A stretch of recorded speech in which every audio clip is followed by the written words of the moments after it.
what to do. I have no idea what to do, but I am happy to be back here. Ben and Woods, 97.3 The Fan. It's great to be back in studio. Feels so good, actually. Like, got my chair back, got my boys. I can see your faces. I can see your cues. It's just beautiful. It's beautiful. It's great. Oh, Paul, you give me the bird. There's my fantastic. Ben just flashed me. It's great to be back. I'm Woodsy. That's Paul Reindl, executive producer of the program. Good morning, Paul. Hey, how are you? Welcome back. It's good to be back. Ben Higgins, your friendly neighborhood sports anchor. It's good to see your face as well, Benjamin. It's really nice to be back. You know, I've spent, since we got here, listen, I've taken my shots at management here at Odyssey. You know that. I've come in before and dragged them because, I don't know, there's no water. You know, they took the vending machine. I mean, you know, there's a litany of things that I've hammered them for. So I think in order to be fair, you have to give credit where credit is due. I came back this morning. I'm like a kid on Christmas morning. They completely changed. I got a new computer screen. It doesn't have spittle and everything on it. A new keyboard. This is beautiful. It's a beautiful setup. It's bigger. It's thicker. Longer. It's great. Everything is great. It's girthier. It's more wide than it is tall. It's just, I feel like a spoiled brat is what I feel like. I feel like a real radio star. Like I came in and my chair feels different. Everything just feels better. The microphone's been cleaned. This is incredible. What did we do to deserve this? We just, I don't know. I was told late last week, hey, when you get in on Monday, we're updating all the computers and everything in the studio. Totally forgot about it until we showed up, and then you started freaking out. This is unbelievable. Like usually normally in radio. Like, is it a new monitor? I didn't know. Yes, if it's not new, it's cleaned and they've expanded it somehow. I will have to say that I think they just like updated Windows. I think this is how normal businesses work. Like at Channel 10, we upgrade the computers every 3 This is or 4 years. unbelievable. I think that's how a normal business operates. Look at this mic. This mic is like pristine. They did something in here, and I can't quite put my finger on what it is. But normally in the radio business, they go the other way. You get worse mics. Hey, we're going to have to cut these mics. These are really expensive. We can sell these at a garage sale and make our money feel back. About Windows 98. Yeah, and we're going to shrink the size of your monitor. And normally, like, that's how radio has gone. But, like, what else can we get out of these guys? While they're in a generous and spendy mood, like, there's some other upgrades we could do in here. I can't even think of what they would be right now. But, like, I was really excited. I was really, really excited to walk in this morning. And obviously, talking about, you know, a series win against the LA Dodgers it's never a bad Monday. When I say I'm confused, it's just because I hated that game yesterday so much, and we'll talk about that certainly. But man, it's been such a nice morning so far. Like to get back in here and know I was coming back to work here at the studio. It's just been, you guys know, man, so much travel, so much up in the air. Traveling sucks. It's wonderful when you get to your destination, but the whole journey, man, sucks. Your back hurts, your knees hurt, you're cramped on planes, you're sweaty. There's people hacking and coughing all over you. Look, my rule generally is this. I don't like to take pictures of people and post them on the internet without their knowledge. Fair? Yeah. So I used to do it. I would see some clown dressed in full Dodger uniform at Petco. Take a look at this idiot. Post it on Twitter. You know what? It's happened to me before, and I realized that's probably not the best thing. My caveat is I will take a picture of a person in public, and I will send it to the two of you. No problem. And I mean zero problem. I have no problem with you doing it to me doing it to you. I don't even feel like I'm invading that person's privacy. You guys saw what I texted you Friday as I got to the airport and went to check in for my flight. There is a dude with 3 bags, and he is unpacking and repacking every one of them. The line, it's probably like 3:30 p.m. on a Friday. Everyone's getting the hell out of Dodge, and he's up there. I don't know. Maybe I'll put this one here, and I'm just. Were they overweight? Yes, and he was trying to get them under the correct weight. Of course they were. So I'm sitting behind him. I'm rocking, and I'm just like, please God. And there was again, if this is happening to you, give me at least the cursory like. Dude, I'm sorry. Yeah, I'm so sorry. Sorry. I'm sorry. You know, if you're traveling with kids and you got to get all their stuff, Guys, I'm so sorry. Is anybody mad if he just moves off to the side, figures that out, and then cuts in when the next person finishes up? Nobody's mad. Cuts back in. You go over there. You get your stuff You don't have together. to wait in line again. So we get it. I sent you guys. Yeah, I'm not going to send you to the back of the line. If you got up there and they said, hey, it's too heavy, you're going to have to pay $30 or Step whatever. to the side, take 2 minutes, let a couple other people come through, and then jump back in. Were there not other lanes open, or One. you were there's just the one lane? I wasn't priority. I didn't have. And the other part was, so you had the priority line over here. Yeah, there were 3 people back there. This lady's doing the first class. This lady's doing the priority. And this one's doing the rank and file like me. And he's just, hang on. And it's the half-open, the half-rolled-up bag of Cheetos on top of his bag. Say, there That's was what food, got me. There was food stuff in there. I'm like, buddy, all your bags are a little too heavy. Get rid of the Cheetos. Paulie, literally. Bags of food and candies. And I'm like, what is happening, man? What is happening? And he just sits up there and basically packs it till he gets it right to save however much money. And I just sat and I'm like, God, please let me get home. Just let me get home. Flight actually was only about 20 minutes delayed. No big deal. Got home, no problem. So great to see the fam after being gone for a week. Wife turned around. She split town with her girlfriend. So now it's just me and the boys at home. And had a great weekend, man. It's I've said it before. Not that hard. Not that hard, just when it's just the 3 of us. And, it's because I don't have to worry about, like, the dishes. I stacked those things all Saturday, all Sunday. I washed them last night. It's all good. The laundry, I stacked it all Friday, all Saturday, washed it yesterday. Will never fly. Will never fly when the missus is around. So the way I handled business a little bit differently, but we've had a great time hanging out and doing a lot of fun stuff. Gives you a little extra time to have one of your children ambush me on the golf course. Thank you for that. You're very welcome. If you didn't see this, video on social media, I live very close to Encinitas Ranch Golf Course, which is where I knew Benjamin was playing that morning. And my kids like to ride those trails back there a lot. We ride those trails and walk those trails. And I told the boys, they love Jackass. And one of their favorite Jackasses is when those dudes are hiding in the woods and the golfers go up to tee off and they do the air horn as soon as they start their swing. And the golfers, as golfers do, they lose their minds. They start teeing up balls, trying to hit them into the woods. So we tried to do the air horn. I don't have an air horn. So I thought, thank goodness. I thought, well, Ben hates Taylor. So I'm going to have Taylor ambush this dude when he's on the course. So I texted our pal Foster and I said, any idea, are you working? Any idea where Ben is? You probably scared somebody to death. I said, any idea where Ben is? He goes, I'm not working. He goes, and Foster, he's like, hang on, let me call the pro. Foster takes the project into his hands, calls the pro. The pro's watching your golf cart. He can track you. I get the text. Hey, Ben just teed off at 11. I don't know why I'm doing his voice to text like that, but that's how it sounds when he texts. Hey, Ben Siri adopts. Yeah, Siri adopts his accent. Hey, Ben just teed off on 11. So I'm like, all right, boys, let's go. We've got our bikes, got our scooters. Taylor wanted to wear his Spider-Man mask. So we go down to the course, and we weren't in an area where we could really hide. Could you see people on the path watching you? I could, but you know me, I'm so locked in on my golf. Right. We could have a parade of nude women. Yeah, right? exactly. Just going to go completely by. I am not going to be distracted from my golf game.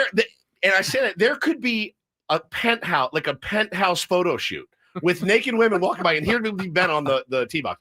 What do you think, Scotty? 7? Do you like it says 160? I don't know. I've been hitting my 7-iron a little better lately. Should I just go like a soft? Should I go a hard 8, maybe a soft 6? And that would be it. Nude women walking by.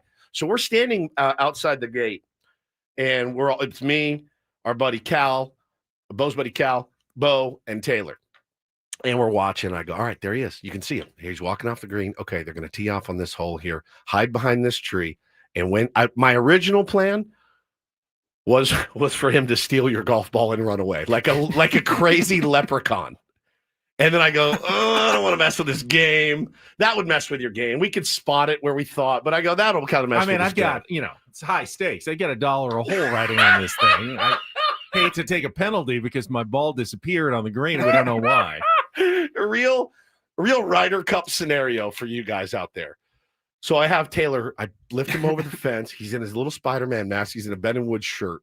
He runs out to the tree and he hides behind the tree. And all of a sudden, we go, and he runs up to Ben. Ah! Ben is The Spider-Man mask is kind of scary, actually. Just like a banshee just running at him. Ben is driving the cart, and so it He's was lucky he didn't get run over. I know. I've got to say, Oh, oh my goodness. It was fun for a laugh. Then I started to worry. I go, man, if this dude was locked in some big match, Paulie, did I just throw him off his game? And it turns out I did not. You did not. Actually, I did bogey that hole, but I'd already hit the shot that probably caused me to bogey. I was like, you're off the green, 45 feet away from the hole, and I couldn't get up and down. But after that, I went birdie on 14, birdie on 15, birdie on 16, and I lipped out for birdie on 17. I'd never birdied 4 holes in a row. Almost did it. So you actually may have locked me in. I got focused for the last few holes to win my match. Imagine his next match. Taylor's just caddying it for him now, just cleaning his clubs and stuff. He was so happy. He wanted to do that. He loves to prank people, and which is great for my wife and I. But he had so much fun hiding behind that tree with his little mask on. But it was a blast, man. We had a really good weekend and fun weekend, and it's good to be back. Watched a lot of baseball this weekend, certainly, and I want to talk about all of the goings on out at Petco Park. Why were you as hesitant as you were? I know they lost yesterday, but the Padres win a series. Yeah. That's my rule for a guttural yell. You can do you, as I said. Do you? I do me.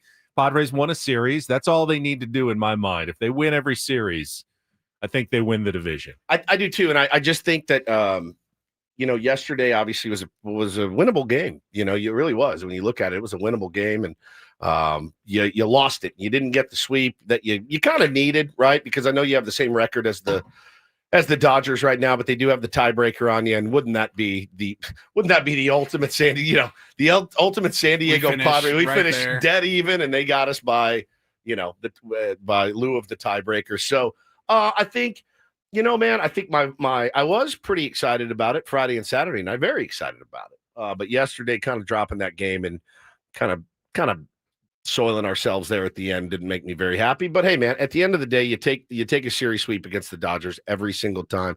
And as Eric says, Dodger fans, I mean, like after getting beaten pretty good the first 2 games, you would have thought yesterday was like they were so happy. They had their pants off, twirling it around the whole thing. And it's like, man, this is crazy work for me. I would be in a hole if I were them. I really would. Like they were supposed to win 120 games this year. And for them to still be in this position is pretty nuts. I mean, it's pretty nuts. So now it comes down to 31 games. I think we each have 16 at home, 15 on the road. Correct. Something like that. So this is ultimately it's a blast, but I saw so much negativity after the loss yesterday that it kind of put me in a weird mood to say the least. Yeah, 10 series remaining. All of them are 3-gamers except a 4-gamer at home against the Rockies. So if you win every series, you go 21-10. That's assuming you don't sweep any of them, just winning series. I take my chances with that the rest of the way. Too. I mean, the Dodgers could go 21-10 as well, and as you said, you lose out on the tiebreaker, but that would get the Padres to 95 wins.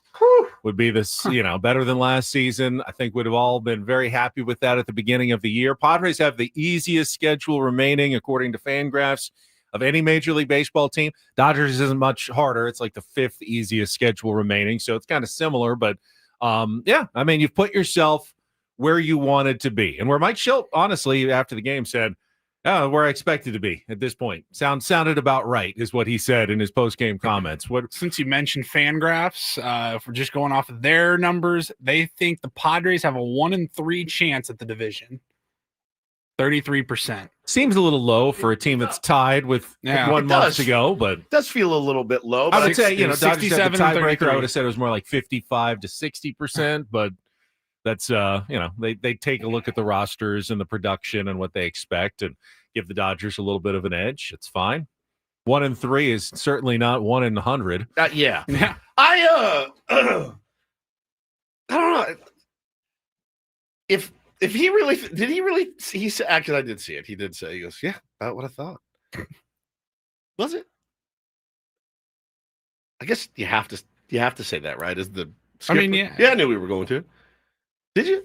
Talked about it at the beginning of spring training. Our goal was to... Yeah. Well, I think it's half. I think it's half and half. I think if you had told him the Padres would be 74 and 57 at this point, he would have said, that sounds about right. Okay. 17 games above 500. Yeah, all right, fair. Can you honestly have thought the Dodgers would also That's have the craziest struggled to only be 17 games above 500 given their, huge payroll, just the record payroll that they put together?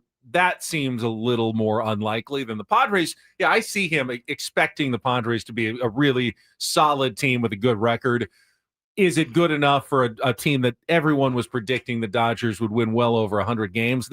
That's a little surprising. Yeah, this was nuts, too, because somebody, our pal Joey, sent me this on Instagram. And this is a pretty crazy graphic. Since the 4th of July, the Colorado Rockies have won 16 games and lost 22. Since the 4th of July, the Dodgers have won 15 games and lost 22. I don't think anybody would have predicted that. Mike Schilt or, Nostradamus, I don't think would have thought that's going to happen. I do think that he does think that that's about where we would be. That's absolutely fair. But that also brings up the question, why would Fangraphs have the Padres so lower in the odds when they've clearly been the better team since the start of July? The Padres have been one of the best teams in baseball since July 4th. Dodgers have been one of the worst teams in baseball. They're tied now. The arc seems to be that the Padres are heading up. The Dodgers have been heading down. Yeah. You like the Padres' chances if you're a Padres fan based on that, at least recent trends of the two teams. Yeah, it's interesting because Fangraphs is, again, supposed to take emotion out of it. And I guess the projection maybe been of Tommy Edman, Kike Hernandez, Max Muncy, some of the other guys they got coming back in the bullpen. That's kind of maybe what it bears out. But that being said, we're still looking for Jackson Merrill to come back. We're still looking for a Michael King to come back. We still have pieces that are, championship caliber pieces that we're missing as well. So interesting. I'm all for jamming Fangraph projections down their throat and telling them how wrong they were at the end of the season. But if I'm Mike Schilt and Manny Machado and anybody else in that clubhouse, I go, really? 1-3, huh? Okay. Interesting. Exact same record, but you're giving us a 1-3 chance. Nice. Yeah, I would go full Michael Jordan. I really would. The side is a lot different. Someone pointed out that the MGM betting odds as of yesterday had the Padres as better odds. The human factor, people look at the two teams and go, I like the direction the Padres are headed. I'm going to put a few dollars on the Padres versus the Dodgers in this situation. Yeah. But the numbers, their roster is their roster, and that hasn't changed. Fangraphs doesn't think that, the Dodgers roster has gotten any worse. So they're always going to have that edge just based on historical numbers, which is what they base their predictions on. Yeah, no doubt. Don't sell me short here. Captain. He says, nobody in the chat had Padres being in this position. Wood's prediction of 79 wins gave Padres bulletin board material. Don't sell me short. I had to admit 81 and 81. Give me a break here. I'm not an idiot. All right. I said 81 and 81 at the beginning of the year, but that's also just how I roll. I mean, I guess it's still on the table. It's still on the table. They haven't blown past that projection yet. So let's settle down. On that. But no, I think, there is a certain level of coping that goes on after you win the first two games of the series in your house, and then you get kind of embarrassed in the later innings by a team like the Dodgers, and then it just ends up spiraling out of control when Dalton Rushing hits a 3-run homer off. You're like, it was just 2-1. Like, what just happened here? So it got away from them quick yesterday. And you say, oh, well, at least we won the series. That's the proper way to fan, in my opinion. Well, at least we won the series. It's true. Well, certainly a lot of talk about the bullpen decisions by Mike Schilt and company. We will get into all of that coming up. We'll set the menu for this morning's program. Look at all the tier ones in early on a Monday. Glad to have Woodsy back in studio. We'll be right back after a quick check of traffic with Kelly Danick here on 97.3 The Fan. From the 855 Get Ross Traffic Center, protecting San Diego after accidents or injury, here's Kelly Danick.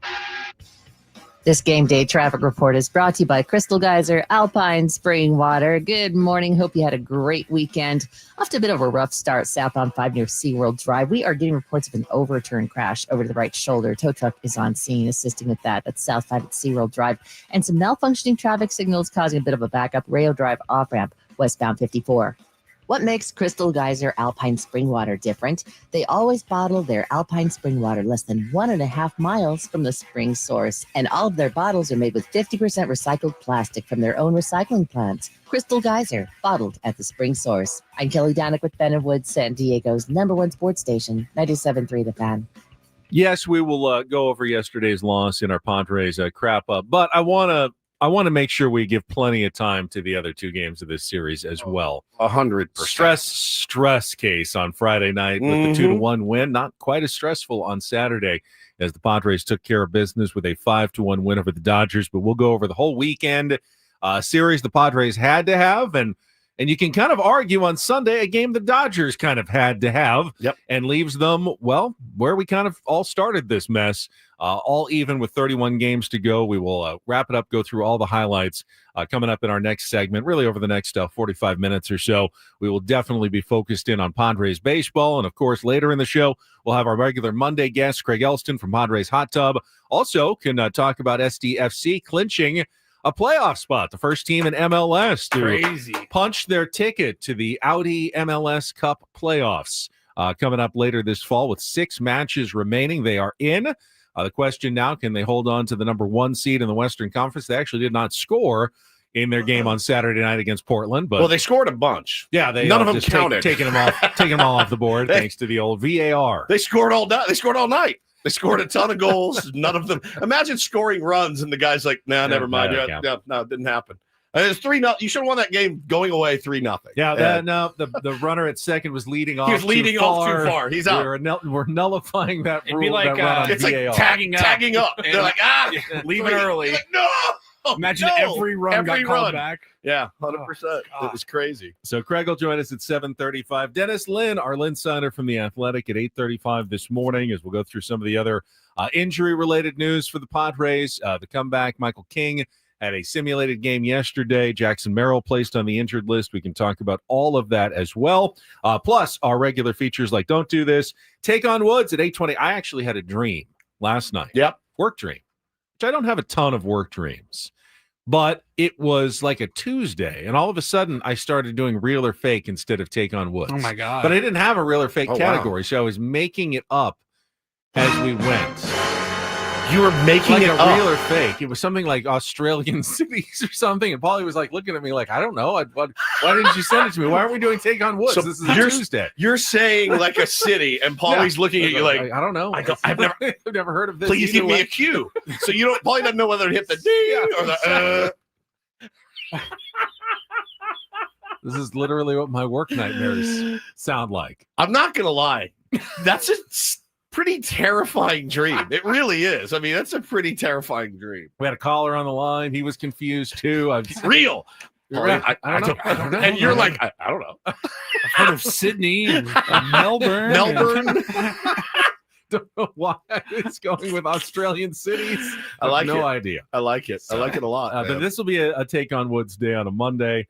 We'll play coming up at 8:20 this morning. Paulie's got his Reindl Report as well in our final hour as we head toward 10 o'clock. But when we come back, we'll get Jesse's highlights from yesterday's game. We'll go through the decisions. It was a close one. Could have gone either way. After the 7th inning, it was all Dodgers.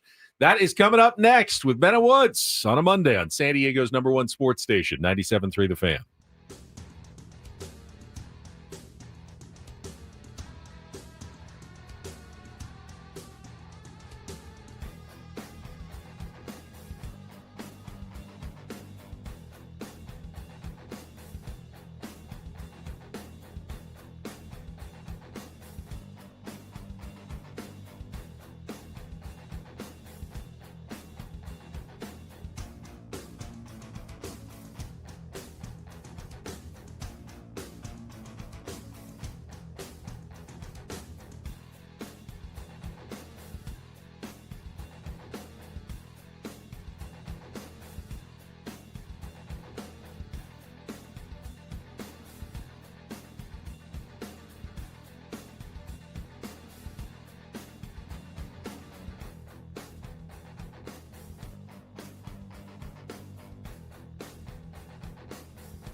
Hey players, things are about to get real here in San Diego. Introducing the all-new Jamul Casino Resort. With a 200-room hotel tower, exciting new eats and drinks, plenty of new places to play, and a luxe spa and salon. Hello, rooftop pool and deck. It's where players can play their hearts out and enjoy all the perks that come with it. It gets real this summer at the all-new Jamul Casino Resort, the players' place.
Before we get into the highlights, interesting, the decision to place Jackson Merrill on the injured list, which happened on Saturday, I believe. Yes, sir. Retroactive 3 days. And then they called up Will Wagner yesterday to fill Jackson Merrill's roster Kind of spot. forgot about him. Yeah.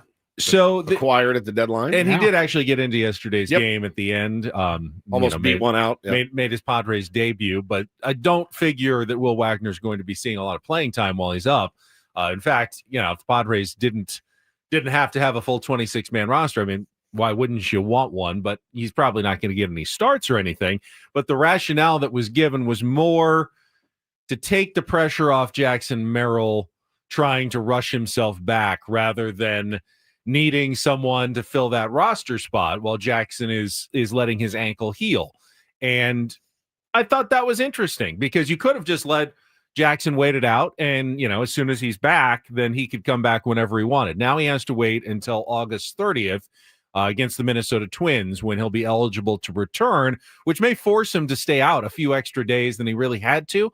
But that was kind of what the Padres wanted. They don't want Jackson like over pushing it or saying, no, I could go today, and doing something that might set him back even further in the month of September or into October. Well, I mean, look, as of right now, anybody disappointed with Ramon Laureano in center field or Gavin Sheets in left field right now? Ramon Laureano, he's not getting enough. We're not talking about him enough. And right. We talk about him a lot.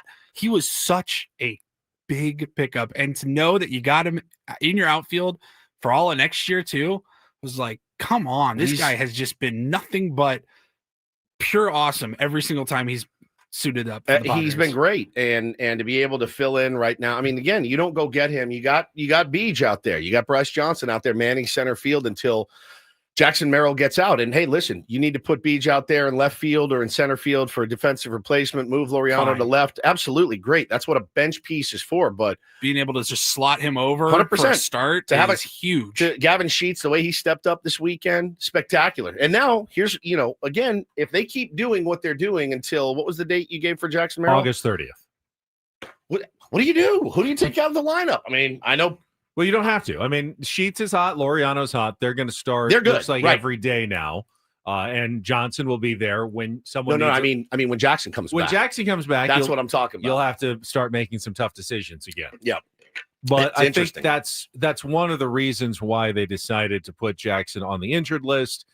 He doesn't have to push himself to come back sooner than would be recommended. They have the bodies now to fill that spot in the outfield until he can come back healthy and ready to go. So that's kind of the thinking behind, when he might have only needed another 3 or 4 days, but we're going to make sure he sits down another 7 just to nip this in the bud and make sure that it doesn't linger for the rest of the season. Yeah, really kind of a crap season for Jackson Merrill luck-wise. Concussion, sliding into second base, the turned ankle. I mean, it's just, again, it's just not injuries that you look at and you're like, oh, well, he's playing recklessly. He's doing something dumb. He's not. It's not. It's just literally bad luck for this kid right now. So I hope he gets back. And it's like they're all bad enough to keep him out, but not like season ending or anything like that. It's just these lingering small little things that are getting him. It's just, the rigors of 162. A little ouchie. Yeah, a little ouchies. Also, what's the other one? Well, he has another weird injury this year. Yeah, the ankle. He's got the concussion. And he was hamstring. Early with the hamstring. The hamstring. Yeah. So, man, it is. It's a bummer for him. You need Jackson Merrill on this team. Jackson Merrill makes you a better baseball team. But again, you cannot start this show and start talking about this team without crediting the guys that have stepped up in his absence. And Gavin Sheets, God love him. I mean, really, God love that dude. He's been incredible for this team. And credit to A.J. Preller for giving him a shot. And credit to Victor Rodriguez, because Victor's been taking a lot of guff lately. Credit to Victor Rodriguez for helping him unlock, whatever it is in his potential. He's been phenomenal for this team. Phenomenal. Oh, you guys need me to play left? Okay, I'll give it a shot. Yeah, I'll run into the wall at full steam, almost kill myself, but I'm going to keep getting better every time he's out there. So, again, a lot of credit to him, man. I love that guy. Also interesting that Ryan O'Hearn was in the lineup on Friday against Blake Snell against the lefty after a lot of discussion last week. Now, it wasn't at the expense of Luis Arraez. They did not put in Jose Iglesias against the lefty, but they had both Sheets and O'Hearn against lefties that day, and it worked out well. They ended up with 3 hits combined in that game. So some interesting lineup decisions, some interesting bullpen decisions that everyone was talking about after the game yesterday. We'll get into that. Our Padres crap up from the 8-2 loss to the Dodgers yesterday, right after this check of traffic on 97.3 The Fan. From the 855 Get Ross Traffic Center, protecting San Diego after accidents or injury, here's Kelly Danick. Traffic is brought to you by Valvoline Instant Oil Change, your 15-minute drive-through oil change. Tow truck helping to clear an overturned crash southbound 5 near Claremont Drive. It's over the right shoulder. Some malfunctioning traffic signals, Rayo Drive off-ramp, westbound 54. Traveling west on the King Freeway near 28th Street. Watch out for a tire reported in the slow lane. Before you hit the beach, the mountains, or even the 5 this Labor Day weekend, be road trip ready with Valvoline Instant Oil Change. No appointment needed. Stay in your car while they change your oil and check your tires, battery, and fluids. Coupons at SoCalOilChange.com. I'm Kelly Danik with Ben and Woods, San Diego's #1 sports station, 97.3 The Fan. It's a shame if they lose. You got a problem. Oh, a shame indeed. I couldn't agree more. Here are the lowlights from yesterday's game. What the heck happened? Are you kidding me? Can't even believe it. It's the Padres Wrap-Up. presented by Hamul Casino. Things are about to get real with the all-new Hamul Casino Resort with gorgeous rooms and exciting new eats and drinks. It gets real this summer at Hamul Casino Resort, the player's place. We'll give it 16 minutes of salt, and then we'll, get back on the bump and figure it out. Hernandez swings, sends it in the air to center field and deep. Laureano's back on the track at the wall, leaps up, and he makes the catch. Took it away over the little wall in right center. Ohtani comes in to score on the sac fly, but Laureano kept it in the yard, and the Dodgers get just one. And a 2-2 hit in the air to deep left field. Conforto's going back. He's going to watch. It's going to go! Elias Diaz with a go-ahead 2-run homer in the 3rd inning. And the Padres hop on top. It's 2-1. And Freeman sends it in the air to very deep right center field. Long run, Laureano. Long run, Tatis, and it's going to go. Came down just beyond the National University side in right center field. A moonshot for Freeman to tie this game 2-2. 3-2 to Russick. Runners stay. The pitch swung on. Hit in the air to deep right field. Fernando's back. He is at the wall. He leaps up. It's going to go. A 3-run homer for Dalton Rushing, who looked right into the Padre dugout and flipped his bat. L.A. goes back ahead. It's 5-2 on Rushing's 3rd home run of the season. 0-2, Freeman rips it in the air, deep down the right field side, towards the Petco porch and gone.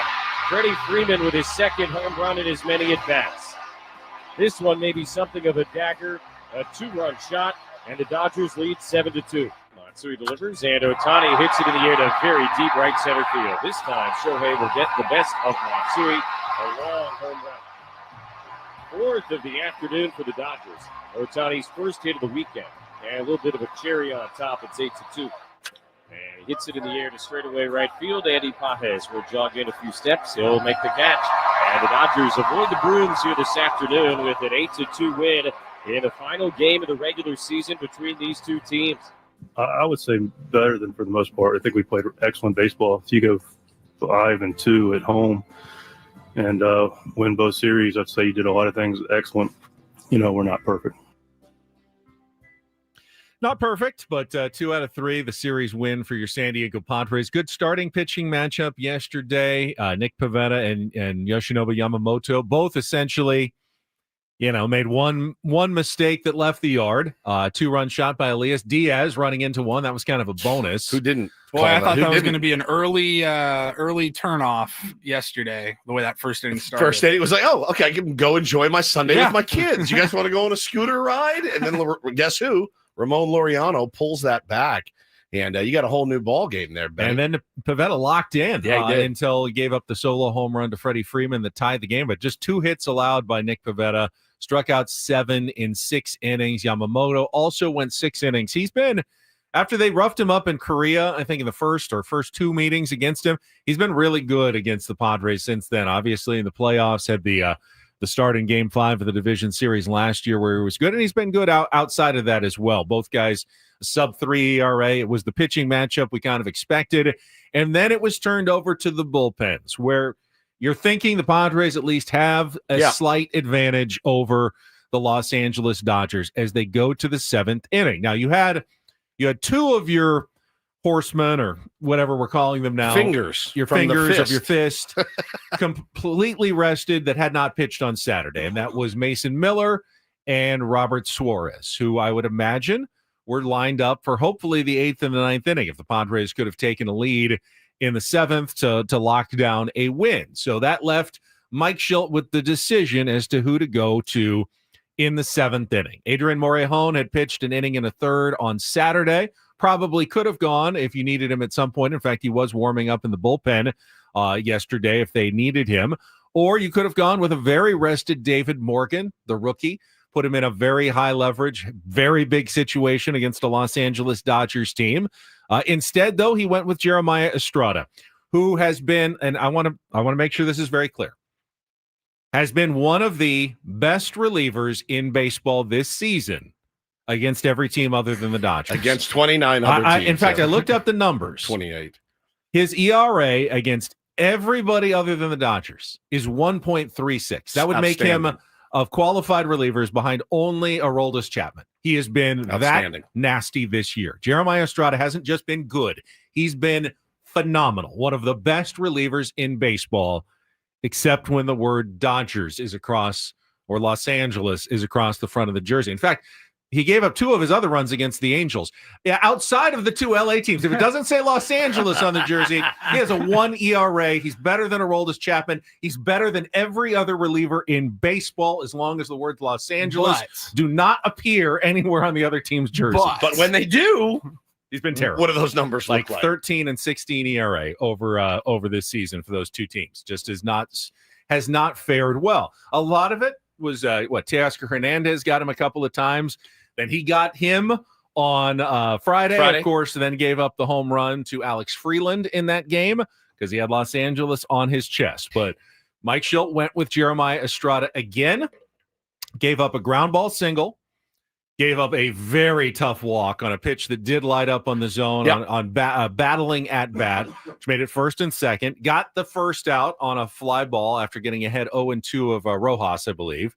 So he's through 3 batters. You can take him out. You've got the backup catcher, Dalton Rushing, the left-hander coming to the plate. You could have gone to Adrian Morejon.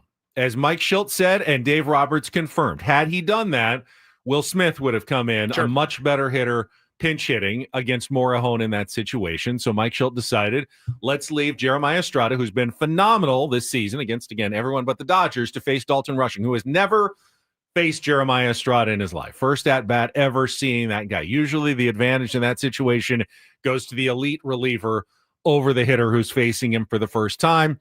Count runs full. And of course, the full count slider kind of hangs in the zone, and Dalton Rushing hits the 3-run home run that pretty much makes it a sealed deal for the Dodgers. Yeah, again, he's hitting 188. He had 2 homers before then. You have to get that. That's a guy you have to get out. And frankly, but were you okay with the decision to leave Estrada as opposed to bringing in Morejon to face Will Smith? With the hindsight machine fully activated, no, terrible move. Awful. Why didn't you go to Morejon there? Even if they do go to Will Smith, he's 0 for his last 20 against you. I saw all of the arguments against.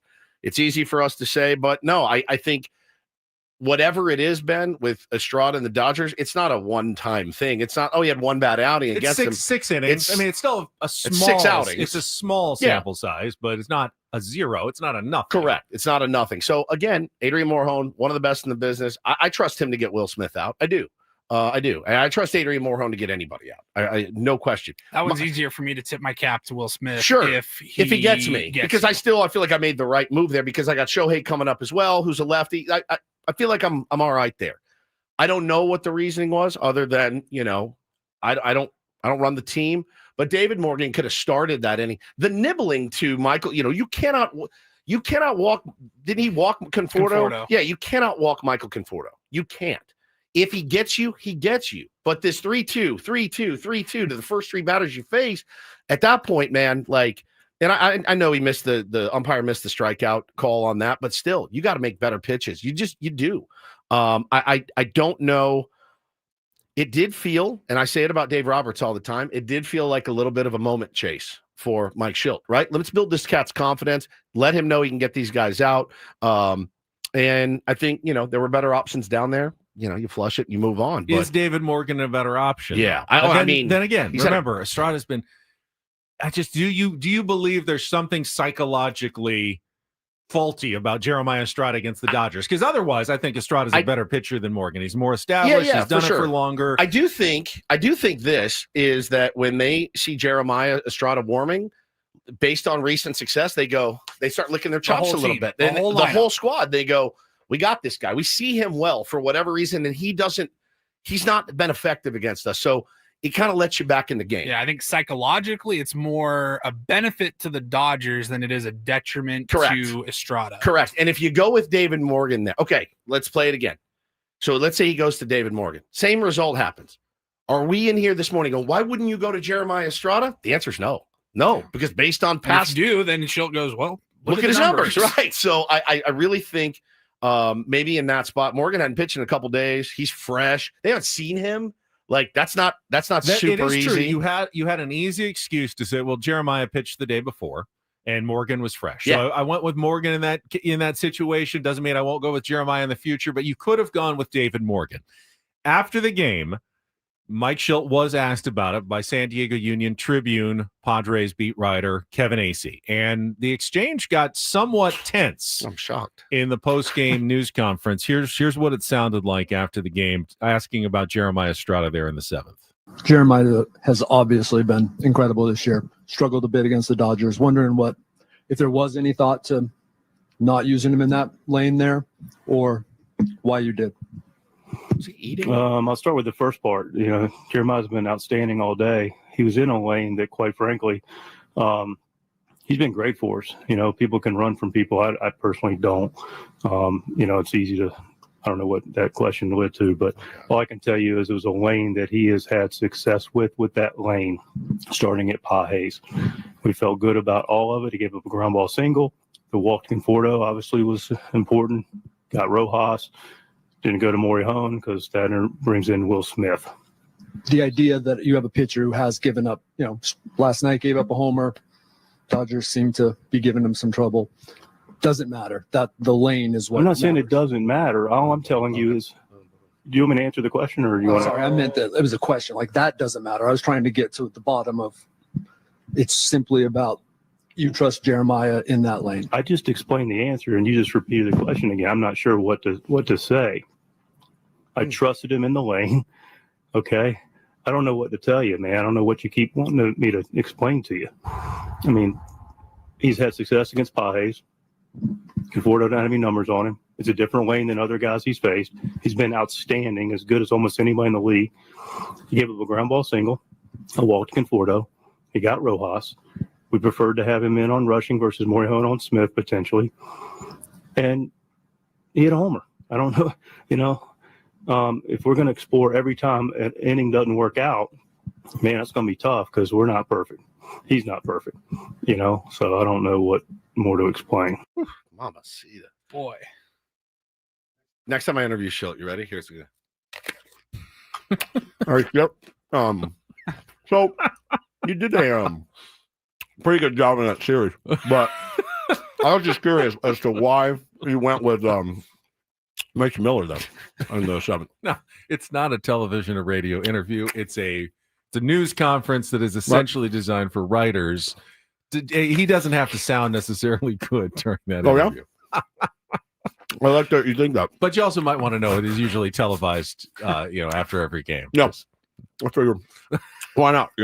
Just give it a shot. I think it'd be funny if Schilt started eating during his answers. If there was any thought to not using him in that lane there, or why you did. Yeah, I agree. Sometimes, Ace man, you just go for it. You just go for it. Didn't work out. Hey, we'll get him tomorrow. Right? I thought it was fantastic. It's not. I will disagree with Mike Schilt. I don't think it's a bad question. It's certainly a legitimate question to ask him about using. That's a fair question. I also think that Mike Schilt standing by Jeremiah Estrada and knowing that he's going to keep using him and probably will have to use him at some point against the Dodgers if they meet in the playoffs is a real thing. And he's going to keep trusting that guy. And I wouldn't expect anything to change going forward. I mean, he has been, as we said, one of the best relievers, if not the best reliever in baseball against every other team than the Dodgers. Do you believe that those uniforms make a difference against Jeremiah Estrada, or has it just been kind of a bad luck and a cloud hangs over his head when he's facing it? It could change at any moment. I don't know. That was about as testy as it gets. Unnecessarily so. It was not a dumb question. Sorry. It was not. It wasn't a dumb question. I didn't think so at all. It's a bummer. Oh, well. All right, On to Seattle. Padres lose that one. Won the previous two. We'll go back to the positives from the weekend. Coming up next year with Bennett Woods on 97.3 The Fan.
How about pitching? The Padres got on Friday and Saturday night, Woods, from Yu Darvish and Nestor Cortez.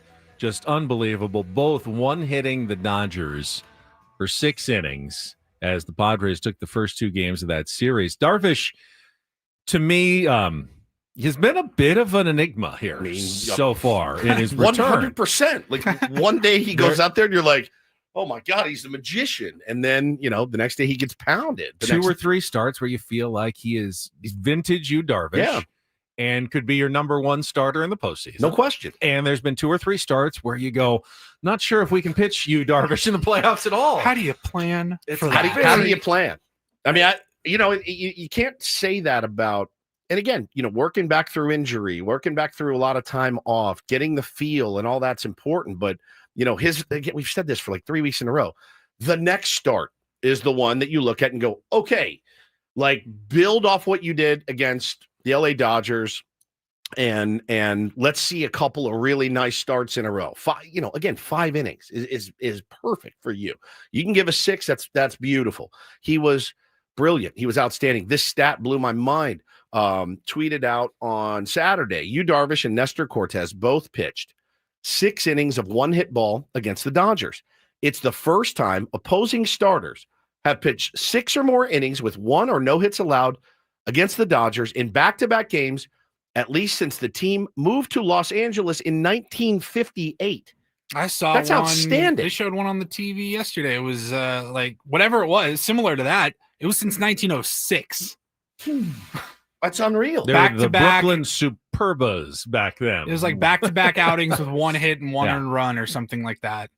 Has not been done in over 100 years. They were great. And again, personally, I was telling people all day on Saturday, hey, look for Nestor. He's probably going to throw perfect game through the fifth. Through the fifth.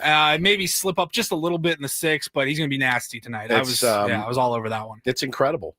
One thing we talked about on Friday is that solo home runs are not the worst outcome in the world. Just can't be walking a lot of guys, putting guys on base. And it really did play out the entire weekend. The games on Friday and Saturday that the Padres attacked the Dodgers hitters, they gave up solo home runs in each of those games, but it did not end up costing them the game as they won 2-1 on Friday, which was in many respects the kind of game you often see in the playoffs. Yes. You're facing an ace, a Cy Young winner like Blake Snell. You're going to have to find a way to manufacture a couple of runs without getting a ton of hits, and they didn't. What did they get? Three hits on Friday night, but they worked it into 2 runs there in the bottom of the 4th inning on a walk by Tatis, and a rise sac bunt, a Manny Machado RBI single, a Ryan O'Hearn single, and never gonna Nick O'Hearn again, and a Xander Bogaerts sac fly. I mean, that was pretty much the entire offense on Friday night. But that's what you see a lot in playoff games. The other thing is, though, you see teams that hit home runs can also overwhelm you in the playoffs, and the Dodgers did that on Sunday, of course, by overwhelming the Padres. They out-homered the Padres, by the way, in these last 2 weeks, the 2 weekends, 11-3, I believe. Mamacita. That's what scares you to absolute death. And again, walking guys at the bottom of the order. Now, the top of the order for the Dodgers didn't do squat. I mean, Freddie Freeman, I guess you can consider yesterday. Until yesterday. Mookie had a good day yesterday. Yeah, Mookie was good. But, those first 2 games, you neutralized those guys, and you got touched up by an Alex Freeland home run in each game. It was really, really brilliant work from those 2 veteran pitchers. We absolutely had to have that, Ben. And I couldn't be more impressed with what I saw out of both of those guys. Now, again, you got to do it again. And we interviewed Schilt on Friday, and it was whatever. There was one more question I wanted to ask him, and that question, maybe I can save it because I don't think anything. Maybe we'll just start hitting homers at a prodigious pace over these next 2 weeks until we get to talk to the skipper again. But the thing I was going to ask him is, Schilty, everybody, and again, not just Padres fans and Padres Twitter, everybody, Jeff Passan, Buster Olney, Ken Rosenthal, in order to win a World Series, you need to have power. Does that concern you because your team doesn't have a lot of power right now? Like, does it concern you? There's really no way, Ben, and I don't know that there's a good answer to his question. They're going to have to do it. If they do it, they are going to have to do it another way. And frankly, that scares me to death. But the Dodgers, didn't have any starting pitching last year. And normally they won. You'd say you're right. Need starting pitching to win a World Series. You're right. And they got through it. And I can see the Padres getting through playoff series by winning, 3 of the 5 games Pitching and by defense. doing their pitching and defense and stringing Small together ball. some small ball Yep. things. And maybe, in the other 2 games when the other team hits home runs like the They Dodgers, lose. they just get, buried. And the Dodgers got buried in some of those games They did. in the playoffs last year. Remember, they lost to the Padres big. They lost to the Mets big It in one of almost those feels games. like blowouts are more common than close losses in the playoffs because when you get behind, you're already start planning for the next day. I'm done. We're done. Unless, of course, if it's an elimination game, that's different. Right. But if it's game 2 of a 7-game series and your starter craps the bed, just doesn't have it that day, you're already planning. You're punting. You're planning for game 3. Yeah, you have to. You just have to in the playoffs. There's no other option. You cannot chase 4 and 5 run deficits with your best bullpen arms. You just can't. Blowout losses are not the end all be all. The small ball started pretty early on Friday night. It did, and it does look. It scares me to it think makes that my stomach. That's how, if they're gonna win the World Series, it's gonna be doing things going against the grain. Yes, it was like, who told us only one team has won a The World Royals. Series? The Royals, that was in the bottom third or whatever in home runs in the regular season. Yeah. So you're like, all right, man, like the book's been written on how to do it. Yes, You don't have that. You're going to have to do it differently. You're not going to be able to slug your way. Now, again, proving that nobody knows anything about baseball, they could get to October and start hitting home runs like crazy. Right. They have the talent to do it. They have the players there that can absolutely yak the ball out of the ballpark. Manny Machado can do it. Fernando used to be able to do it. He did it in April and May. Right. He was on a great pace for like 55 home runs I know. early in the season. So he can do it. It just hasn't materialized for him. There's 4 or 5 other guys in the lineup that you feel pretty confident about their power. But for whatever reason, right now, the way that the San Diego Padres are playing baseball, Ben, is a bit old school, if you will. And look, it worked Friday, worked Saturday. I get a little reluctant to give away, because you saw at the end of the game, how precious are those outs? They're so precious. You get 27 of them. And on Friday night, I believe we gave them 1/9 of their outs. We handed them 3 outs by 3 sack bunts. Here's Ben. Now it's an 8-inning game. Now you only need 24 outs because we're going to hand you 3. That makes me nervous. They're so precious. They're so hard to come by. it's a much more high wire act. You're It walking a very much tightrope, is. and one thing goes wrong, you fall off, you lose. Now, it almost happened on Friday night. You had Mason Miller walk 2 guys. Told you that's what you can't do. Got out of it thanks to that double play with the nice pick that he made on the 3-6-1 double play that man. needed a replay challenge to What a play. to get it. A terrific play, obviously. And then Suarez gave up a couple of hits, had to strike out Teoscar Hernandez with runners at the corners to end that game. But you successfully walked the tightrope in that game. Now, there are really good tightrope walkers that, have long, distinguished lives because they don't fall off the tightrope. And I think for the Padres to win the World Series, they're going to have to be good tightrope walkers. Now, they're set like up the best. Yeah, but they're set up well for it with the bullpen arms that they have. They're set up well to walk a 1-run, 2-run tightrope in a lot of, important October games. But now if they fall off that tightrope once or twice, it could be a very quick exit for the Padres in the playoffs. Yeah, but for sure. That looks like how it's at least what we're heading toward in October. Some tightrope games where you're going to have to dodge a bullet here or there to make sure you get to the finish line, or other teams might be able to overwhelm you in the postseason. Yeah, I mean, it's we are not hitting home runs at a prodigious pace at all. We are still 29th in the league. 11, is that right? 13. What's 124 minus 111? Is 13. 13. I was right. Behind the Nationals. We're still 13 bombs behind the Washington Nationals. Every team here near the bottom, other than maybe the Reds, they're pretty much out of it.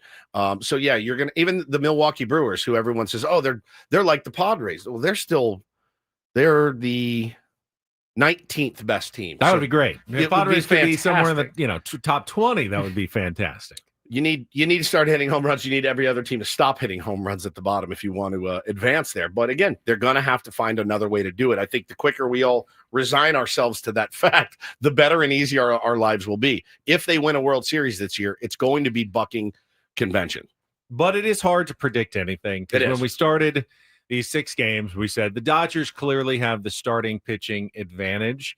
And last week it did play out, although I did some math. In the 6 games the Padres and Dodgers met over the last 10 days, Padres starting pitchers allowed just 9 hits in those 6 games. It's pretty amazing. Now, a couple of them obviously bombs. last weekend were home runs that proved very critical, but they weren't getting knocked around the park. But the Dodgers lineup was not having a lot of overall success against Padres pitching. And that's got to be a concern if you're the Dodgers, knowing there's a good chance we're going to have to go through this team in the playoffs at some point. And Dave Roberts was talking about it on Saturday after the game. Like, we need to find ways to put together some rallies and play some small ball ourselves. If we just wait around for these home runs, we're not going to win a lot of these games. Now, I'm of course, surprised the next day they end up, getting the home bunch runs of home that runs. they had been missing. But he was actually going the other direction, saying, we need to play a little more like the Padres and put together long, good at-bats and get some walks and string together some hits and not swing for the fences all the time. So all it takes is 1 or 2 losses, and all of a sudden the other team is the one that is now in kind of panic mode about what they're doing wrong. Yeah, I agree, man. I think you take what the game gives you, certainly, but they're in the 3rd inning handing away outs on Friday night. Hey, look, it worked at the end of the day. Mike Schilt and everybody else can point their finger and laugh at me for even being nervous about it, but not like we weren't chewing our fingernails to death. Chewing our fingernails to death in that game. And Robert Suarez certainly made it interesting, but tip your hat to him for getting the job done on Friday night. It was a huge win. That was about as nervous as I've been all season. That was the one that kind of wrecked me, a little bit. And kind of tough to go to sleep after it. The whole thing was just like, man, that was, standing up 2 inches from the TV, just going, please God. But please when it was God. over, didn't Oh, it it was feel over. so good So good. to have it done? So good. And then you knew you had to do it 2 more times. That reality set in. But it was great 2 wins.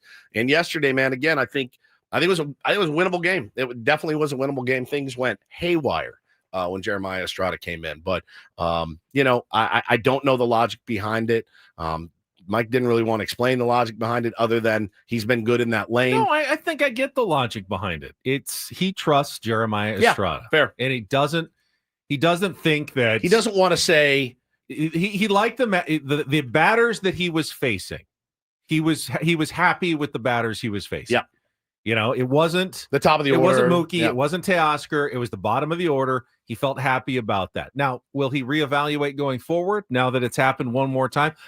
I would think that even if he won't admit it publicly, he's going to be a little more hesitant if the Padres and Dodgers meet in the playoffs to go straight to Jeremiah Estrada in that tie game. If he has other rested options, you'd be foolish not to at least reevaluate at that point. Yeah. But in that moment, he looked at Pages, Conforto, Rojas, and Rushing and said, yeah, if he faces those 4 batters, I think I like him in that situation. I'm not sure what we've got. David Morgan's a rookie, has not pitched. He's pitched in some big moments, but not in anything like Padres-Dodgers tie game. That's fine. Final game of the season series, and he felt more comfortable with a guy who has had more experience and pitched in more bigger games, pitched in the playoffs. But less success against that particular team. But it's not crazy to say, I don't care what the team is. I look at the batters. Is it crazy to say this, though?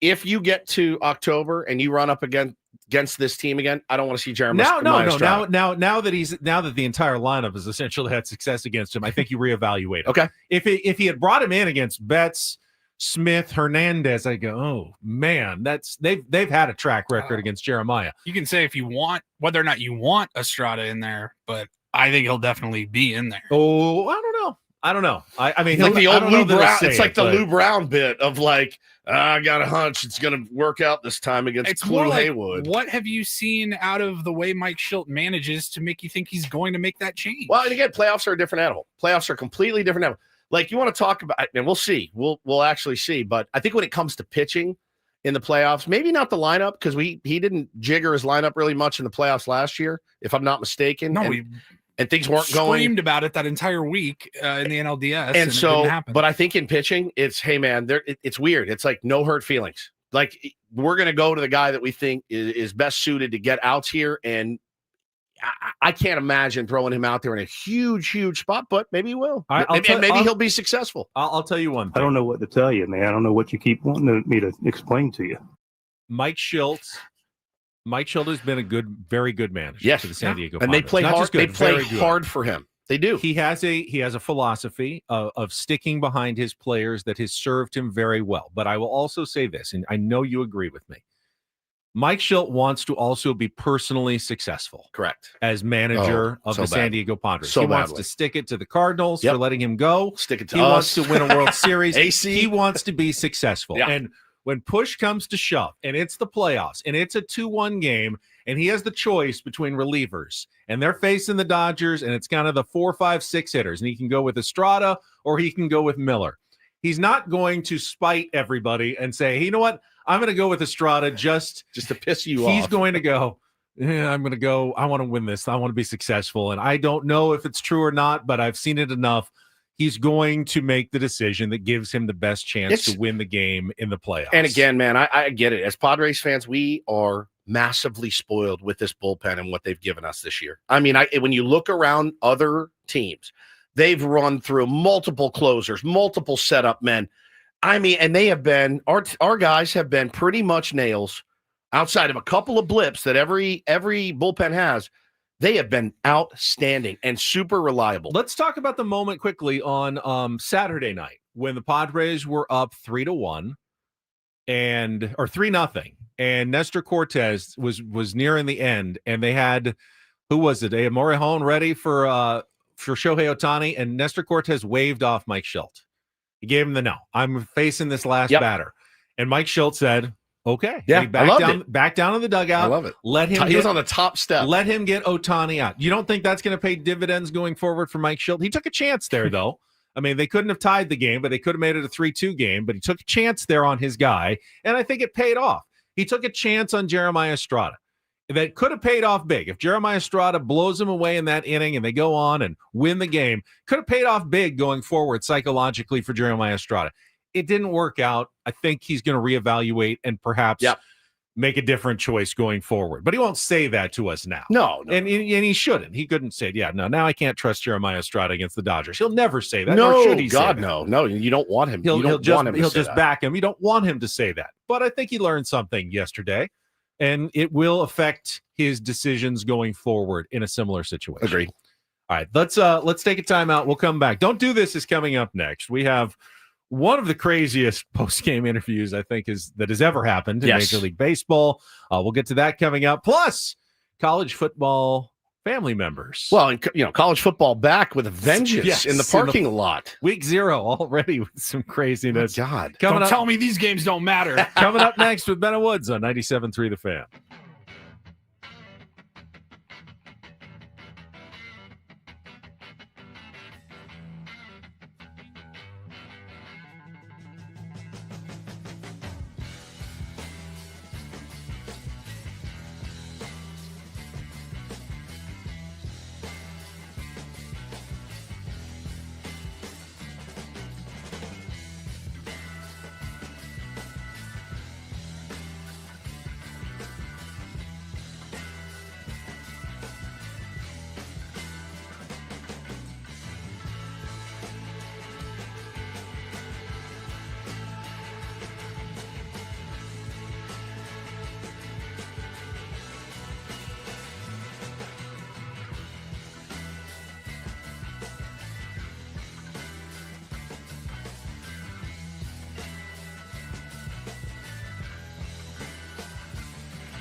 Hey players, things are about to get real here in San Diego. Introducing the all-new Hamul Casino Resort. With a 200-room hotel tower, exciting new eats and drinks, plenty of new places to play, and a luxe spa and salon. Hello, rooftop pool and deck. It's where players can play their hearts out and enjoy all the perks that come with it. It gets real this summer at the all-new Hamul Casino Resort, the players' place.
Hey players, things are about to get real here in San Diego.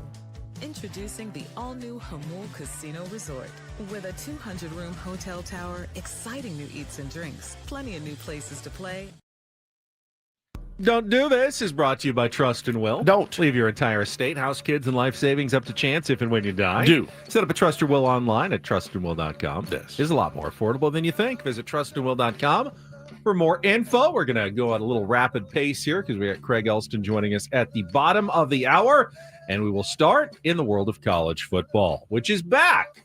Had won a key game in week 0 over the weekend. It took place in Dublin, Ireland, the Aer Lingus Classic between Kansas State and Iowa State, with the Iowa State Hawkeyes pulling out a 24-21 win over the Wildcats and their quarterback Avery Johnson, who made headlines not for necessarily losing the game, for what his dad Mark and brother Anthony did in what became a viral video as they became aggressive and started fighting outside the stadium in Ireland. Video on social media showing, you're seeing it in our YouTube stream, the two men tussling on the street before finally getting pulled off of each other. So this is a dad and a son, like actually physically fighting in the parking lot. Yeah, just going at it. I saw the headline kind of flash up. I didn't look. I was single dadding it up this weekend, and I was very busy. But I mean, Avery Johnson, the old coach, the old point guard, like what's happening? No. And I dug into this, and I just couldn't believe it. Now, my guess is you're over in Ireland, right? When I went to Manchester, the first night I was there, I got after it. I mean, I got after it. Those Guinness, Ben, you get one in you, the next one goes down a little easier. The 12th goes down way easier than the first. The 17th goes down way easier than the 12th. And so I'm watching these guys like, oh, these guys are just tanked up. What are they fighting about? We're not sure. Now, they issued this apology statement. Quote, "We sincerely apologize for our actions following yesterday's football game in Ireland. Senseless bickering escalated into an unnecessary fight. We have resolved our differences and take full responsibility for our actions." Senseless bickering. Remember in Jerry Maguire, the brother that lived with him, and they were watching Monday Night Football, and TP. And he's like, I told you he's too small for the NFL. And the wife gets up and slaps him. She's like, that's your brother, dude. What? Who was talking crap? Was it the brother like, I told you he was going to be terrible today? And the dad's like, watch your mouth, and gives him a smack. Like I would totally get mad at Bo if Taylor was playing a game and Bo was ripping on Taylor after the game. I'd be like, bro, you support your brother, win or lose. And then you guys beat the hell out of each other in the parking lot. Who am I more likely to fist fight out of my children, Bo or Taylor? I think the answer is clearly Bo. Clearly. Taylor's more likely to actually punch me in the face, but I think Bo and I are more likely to actually fight. Man, that's a sad story. I'm glad that they, things happen in families sometimes like that. But we need to talk about, and we got to keep it quick. Well, this is kind of a hybrid, I think it's a don't do this. You think it's a do this. Oh, you think it's a don't do this? Well, I wouldn't want to be the one having to conduct this interview. Me neither. No. So in that sense, it felt like a don't do this, but you loved it. So I thought it was great. DD, mega doo-doo. All right, so Tyler Phillips is the closer for the Miami Marlins, and he has a very interesting way of coming into a game. They black out the lights. He walks. He 1, 2, 3 steps out of the gate, and he 1, 2, 3 slaps himself in the face. Slaps himself in the face, like really hard. Then he runs out. The lights go out in front of 17 people, and he goes out to close a game for the Miami Marlins. And after the game, I don't know who this guy is, but I'll tell you this. He was ready for this. He was prepared. Listen to this post-game interview. I thought it was genius. All right, Jack, thank you very much. Tyler, you threw 32 pitches yesterday. When did you know you were going in tonight? When they called down. And you were ready to go? Yeah, I'm ready. They called down. I'm pissed off. I'm ready to go. Why do you get so pissed off? I don't like hitters. How did you get through that 9th? Throw the ball over the plate. How long does it take you to cool down after a win? I never cool down. And the slapping, what was the level of slapping when you came on? Pretty hard. My face is hot. Yeah. How important was it for your team to get this win today? It's big. I mean, every win's big. It doesn't matter what the record is. Every win's big. That's what we're here for. It's to try to win the game. What has this organization helped you unlock for your career this year? I think just be yourself. Go out there. Do what's you. Whatever's going to make you successful, that's what you do. And this team, I see it. We're a lot of young guys, and when you play for each other, have some fun with it, that's what you got to do. Great win. You're scaring me. Go to the clubhouse. Thank you very much. I think it's fantastic. That was a 58-second soundbite. How many questions were needed? 12 questions at least. I thought it was so good. I love it. Total red ass. I hate hitters. I'm always locked in. Yeah, I'm always hot. It's the Stone Cold Steve Austin intro, and he slaps. He slaps himself, and then the lights go out, and you hear the glass break. And it's the Stone Cold. It's really music. good. Yeah, he's not going to last though. Can you? How long can you do that before you break down? Because he said, I never cool He never cools down. I never cool down. What's his BP? That's what I'm worried about at 50. Like, what's his blood pressure? Yeah, he's a young man. Probably good. I wonder what he. Is he like Nick Martinez? Sucking down pre-workout. Seems like dry. it. I love that though. I thought it was great. And the interviewer, by the way, was spectacular. Totally ready with the next question. Kind of knew what he was getting into. I would like to hear more Tyler Phillips interviews as they roll in, Paulie. But that is don't do. By the way, a quick do this. San Diego FC. I haven't talked about it yet. Qualifying for the playoffs. We did a little bit. We mentioned it at the beginning. We will talk about it with Craig Elsten coming up next. But that was Don't and Do This for a Monday. That was Don't Do This with Ben and Woods on 97.3 The We'll Fan. also get Craig's thoughts on the San Diego Padres, what happened over the weekend against the LA Dodgers, yesterday's game, Jeremiah Estrada in there, all of that coming up next year with Ben and Woods on San Diego's #1 sports station, 97.3 The Fan. Well, I couldn't be happier to tell you guys about QC Kinetics every single time I get the chance to. Had some very painful wrists a couple of years ago. It's been a while now, and went in, got the treatment from QC Kinetics, and I'll admit I was pretty skeptical. I had no idea if this was going to work or not, but I was at that point where I didn't know. I didn't know that I was going to have to, if I was going to have to go get surgery or anything like that, and I certainly had no interest in doing that at all. But I called, I went in, got the free consultation, figured out I was an actually really, really good fit, and got the treatments. Everything's been great, man. Playing ball again, playing golf, doing whatever I want to do. If you woke up this morning, you're not feeling like yourself at all, please give them a shot. QC Kinetics. You can go to qckinetics.com. There, they will absolutely help you out. They will take good care of you there. They know exactly what they're doing. Their staff is so brilliant and accommodating, and they want to take care of you. So check out QC Kinetics today. You will not be disappointed when you do. Make sure to let them know that Woodsy from 97.3 The Fan sent you.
Hey players, things are about to get real here in San Diego. Introducing the all-new Hamul Casino Resort. With a 200-room hotel tower, exciting new eats and drinks, plenty of new places to play, and a luxe spa and salon. Hello, rooftop pool and deck. It's where players can play their hearts out and enjoy all the perks that come with it. It gets real this summer at the all-new Hamul Casino Resort, the players' place.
This hour on R97.3 The Fan is brought to you by Staples. Your local Staples has hot deals and super low prices throughout the store on everything for your business. And right now at Staples, save up to $125 off your print order. Exclusions apply. Visit staples.com/print for details. Ends 9/13 and save even more with the Easy Rewards program at Staples. You said when we walked in that obviously the mood is better than it was last Monday, but not 100% better just because of how yesterday's game played out. Yeah, I think so. At least on Twitter. And I realize it's a very, very small sample size of the pie, but that's where the people are the most vocal. Like, I'm not going around after the game going, so how did you feel? So how did you feel? So how did you feel to 50,000 people? Well, but, you know, I do think, look, when you look back at how the season series unfolded between these two teams, had some fireworks, which was a lot of fun, really interesting. But at the end of the day, you didn't beat them enough. You didn't beat them enough, and it could come back to cost you at the end of the year, Ben. That little tiebreaker is hopefully it doesn't stick in the back of, stick in your craw. Well, the Dodgers have the tiebreaker anyway. Yeah. Without yesterday, game, but I'm talking about the whole one, series. It's 1 out of 162. Yep. You're going to have to finish a game ahead of them anyway. That's right. You just would have had a 2-game lead rather than being tied. We'll see how Craig Elsten is feeling about it. He will join us right after this check of traffic on 97.3 The Fan. From the 855 Get Ross Traffic Center, protecting San Diego after accidents or injury, here's Kelly Danick. This game day traffic report is brought to you by Crystal Geyser, Alpine Spring Water. Got a few problems in the North County, southbound 15 before the 56. Collision being moved into the center divide. Also, South 5 coastline just before Oceanside Boulevard. A possible brush or encampment fire over to the right shoulder. We still have this overturn crash in the South Bay, northbound 805 Palm Avenue. It's in the center divide. It looks like the crash has cleared on southbound 5 near Claremont Drive.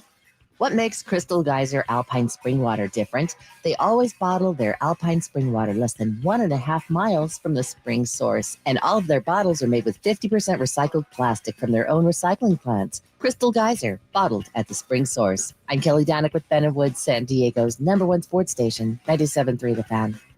Had some spicy audio from Mike Schilt yesterday. Lots of good stuff to talk about as we're joined by Craig Elsten on a Monday morning. Hello, Craig.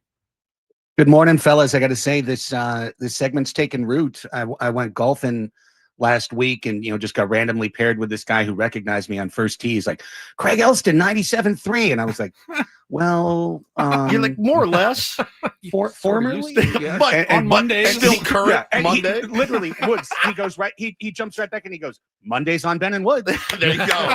There you go. There you go.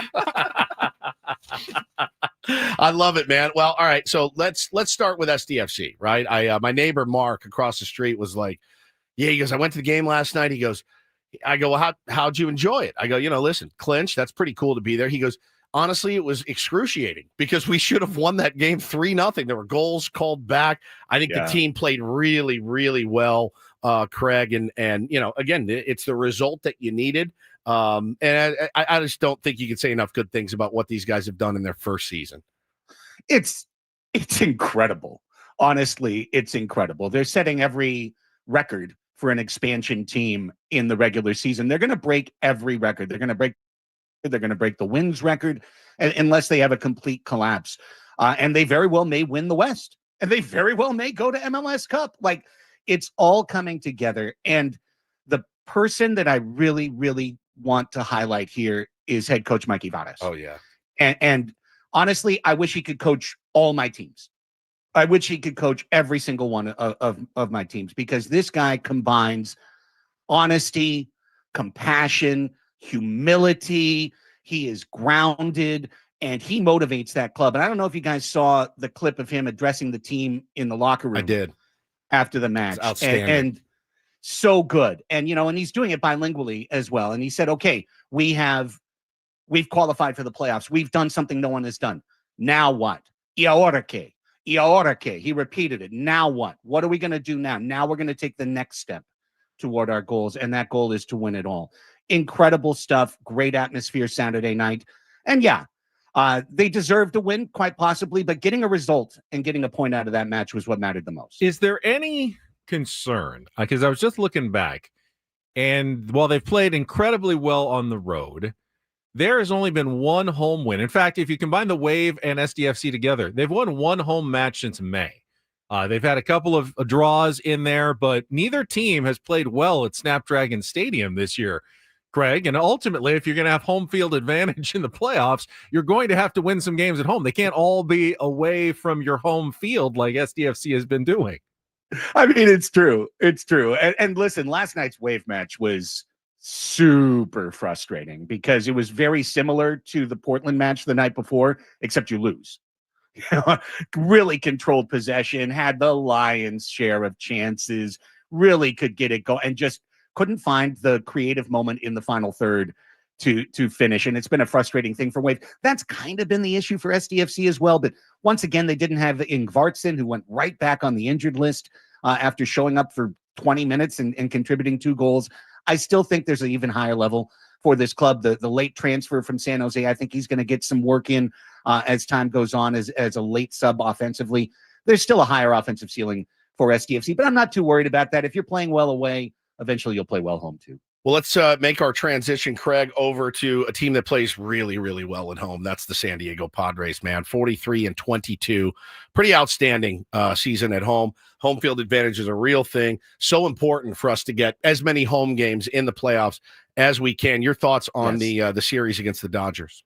Listen, this was an outstanding week for 2025 Padres baseball. Yep, at whole, yes. Outstanding week.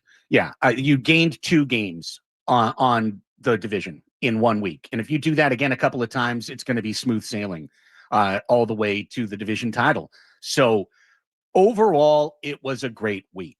And the way the team plays at home and the way the team pitches at home is outstanding. Here are my takeaways from this week of Padres baseball. Okay, my little talkie points for this interview. Number 1, better with Sheets. Guess what? Mike Schilt tripped his way into a better, more effective lineup thanks to the injury to Jackson Merrill. He didn't intend to improve his lineup, and he doesn't intend to improve his lineup when it gets healthy, but he tripped into a better lineup here because when you combine Sheets with O'Hearn, with Laureano, all of a sudden you almost have enough power to compete with a team like LA. The Dodgers are the worst matchup on the board for San Diego simply because of power. Yeah. They have overwhelming power. They have the ability to beat our elite pitchers and take them, jump ship on them. And that's something that isn't true of a lot of the other teams in Major League Baseball. So this is a rough matchup for San Diego, but they get more power when they add Gavin Sheets to the lineup. And a world where Sheets stayed in the lineup when Jackson Merrill comes back leads you to a more optimized, better performing Padres starting lineup. Now, who would that come at the expense of? Of course, it would be Luis Ariz. Yeah. And that's this sheet right here. Okay. 277 is the rolling 100 plate appearance ex-WOBA for Luis Ariz over his last 100 plate appearances. That's a 277 expected, weighted on base average for Luis Ariz. In his last 2 weeks, his actual on base percentage is 250. 250. And the reason I bring that up, it could be a hobby horse. I can say every week on this segment, the Padres need to either drop Luis Ariz in the order or drop him to the bench. But the counter argument is always 3-time batting champion. You don't know what he's going to do today. You don't know that he's not going to get 6 hits in his next 8 at bats. Right. But this is why I'm bringing up he's playing his worst baseball now. Right now is when he's doing the worst he's ever done. He's at his worst month as a Padre, August 2025. Do we need to be precious with a guy who's going to be a free agent at the end of the season? Or can we just put the best lineup out there and try and win the World Series? That's the honest question Mike Shildt has to ask himself. He'll never answer it when he's asked. He'll just, argue and be contentious and be, honestly, his attitude to the press is pretty despicable. But the way that he works the team is great. But this is becoming a real sticking point for the San Diego Padres. Yeah, and it's one of those things where I think, when as it pertains to Luis Ariz, and he mentioned it on Friday about, he's a winning player and he's beloved, and that's great, man. I've been around plenty of baseball teams and had and seen plenty of baseball teams in the big leagues with the guy. Like, there's just that guy, the guy they all rally behind. Brett Phillips was one of those guys for the Tampa Bay Rays. Like, wasn't the greatest player at all, but everyone rallied behind him. No one, at least on this show, I don't think anyone's saying boot him entirely. But I think, moving him down, the at bat he had against Tyler Glasnow was crucial for us winning that baseball game. You can do that in the 8 hole. You can do that in the 7 hole. You can do that in the 9 hole. You can still put together the great ABs that you give us, just making pitchers insane and driving up their pitch count. You can do that in the 8. You can do that in the 9. I've never said boot this guy entirely from the lineup ever. But I think, a better spot for him would be a little bit down in the order. I don't think that's like the meanest, nastiest thing to say about a guy like Luis Ariz. And it's a conversation. Look at what the results have been. That's Toddy right. gets That's on right. and steals second and foul ball. Right. Ground ball, double play. Exactly. And fly ball to left. Like, you're not helping yourself when Fernando gets on. Nothing is happening. You Yeah, got to really, switch it up. Really, nothing is happening. So I'm in agreement with you there, Craig. I think it's just it's one of those things where it's like, hey, and I hope to be proved wrong. I hope the guy goes on an absolute tear in the month of September and hits 400, which, by the way, is possible. it's because we're talking about Luis Ariz. It's absolutely possible, but I think you can do it from another spot in the order. Well, you could. And just to put a final short tag on that, the single best thing that Luis Ariz did offensively this weekend was something that's already been statistically proven to be a losing play in baseball, which is drop a sac bunt to move a runner from first to second base. That's the best way he contributed, because every other time it was a double play or a flyout. It's just, again, it's a weak point. It's a blind spot for the organization right now to not assess him. Could you imagine if they assessed Luis Ariz the way they assessed Luis Camposano? I mean, like, if they applied the same rigorous filter, Luis Ariz would never play. But of course, they give him a different. And listen, Luis Ariz is a great teammate. And I truly do believe, this is something I've said on the Padres Atop show as well. I believe that the coaching staff knows everything we know. Okay. And that they recognize how popular Luis is in the clubhouse. And this is the kind of move that you can only make once. You can't pull him out of the lineup, bring him back in the lineup, pull him out of the lineup, move him down to 8th, move him up to 2nd. Right. It's one and done. It's one shot. Yep. And when you make the move, you have to do it with conviction. And I personally, from the outside, think that there's a little bit of fear or trepidation from the Padres in terms of making that move, because they know that once they do it, there's no going back. But I don't think that they're going to hurt themselves if they make that move. My God, I could actually see. I'd rather him hit first. I mean, really, if it's an ego thing and you don't want to upset the apple cart, throw him in the 1 hole, right? Throw him in the 1 hole if you have to. And I know the OBP is bad and all that, but like, that is, if you can work a 12 pitch AB and ground out, that's valuable. There's value there, certainly. So I don't know, man. It's I don't make those decisions. None of us do. It's None of us it's do. certainly something to look at, but we also Remember, kind of baseball is stupid. No one should watch. right. It's very That's right. important We to keep in also mind. all kind of know what's going to shake Craig, out. let me finish just by asking. Padres are now over 99% to make the playoffs, but there's a wide range of outcomes still here for the Padres. You could win the division, you could get a bye, you could win the division and not get a bye. You could get the wild card, get a home series. You could get the wild card and have to go on the road. How do you see this? Like, give me your best guess at how this plays out for the final month of the season. Happy to. I did this breakdown on the show last night. I looked at our 31 games. I looked at LA's 31 games. And I think, Ben, how a pocket pair is a slight favorite over 2 overcards. I think we're the pocket pair. I think we're 53-47 to win the NL West. I really do. I think that the Padres' schedule lines up well.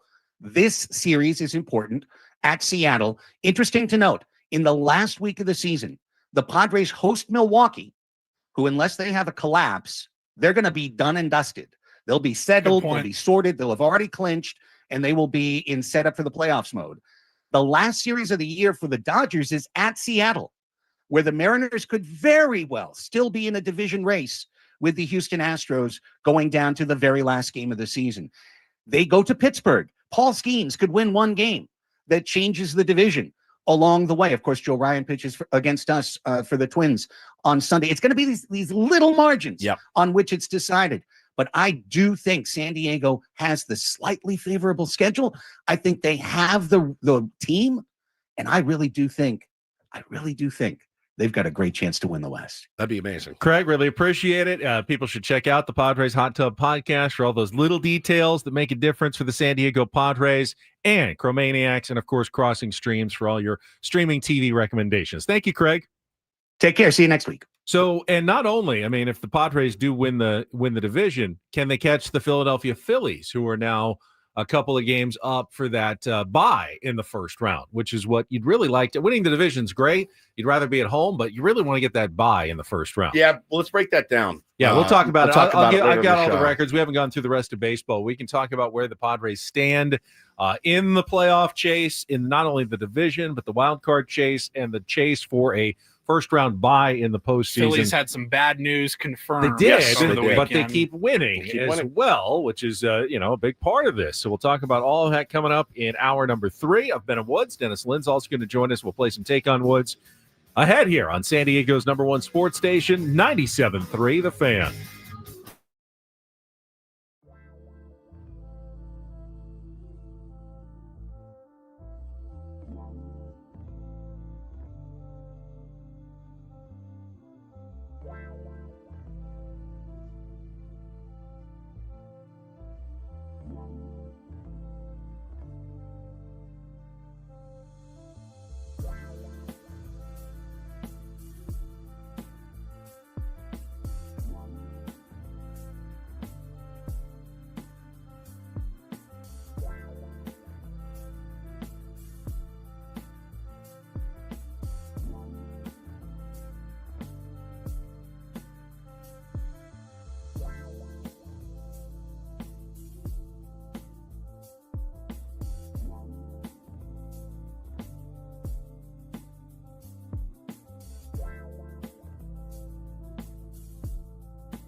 right, we are halfway home on a Monday. Ben and Woods, 97.3 The Fan. Good discussions today. Good discussions in the chat. You know, people are kind of split down the middle of like, hey, man, 17 games over, just let it ride. Fine, I can get behind that.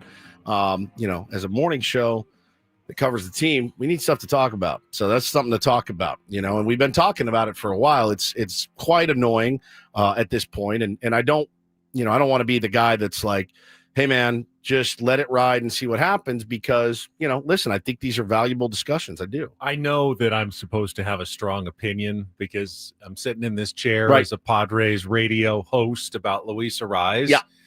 I'm really torn, though, because I remember how important he can be to the success of the San Diego Padres. No question. I mean, we've all seen it since he arrived, like the difference that he can make when he is cooking. And I don't want to like just say, well, never mind. We've got other better players now. And I don't know. It's tough. But at the same time, all these arguments that he shouldn't be batting as high in the order, he needs to take some time off. They all make a lot of sense to me as well because, you know, I'm such a numbers guy. So I'm think really anyone's conflicted. Asking, like demanding that he gets DFA'd Right. and just sent out on the streets. I don't think that's the case here. It's more just, is there a way, and every manager should always be thinking, right, is there a way to more optimize our lineup for producing runs? Yeah, for sure. That's what the name of the game That's is, man. just the question Scoring being runs. asked. Yeah. And I think that there are other ways. There's always something you can do. It can be extreme, it can be minor, whatever. But like the whole point of the game is to score as many runs as possible. Are there different combinations of players that would optimize your potential run output? Yeah, no question. And that's what it's not personal. I'm a big Luis Ariz fan. I told you guys know this. We interviewed him at spring training. It was the most nervous I've ever been. I was most starstruck meeting Luis Ariz. And I've met all of these guys, man. But Luis Ariz, for whatever reason, I was like, oh my God.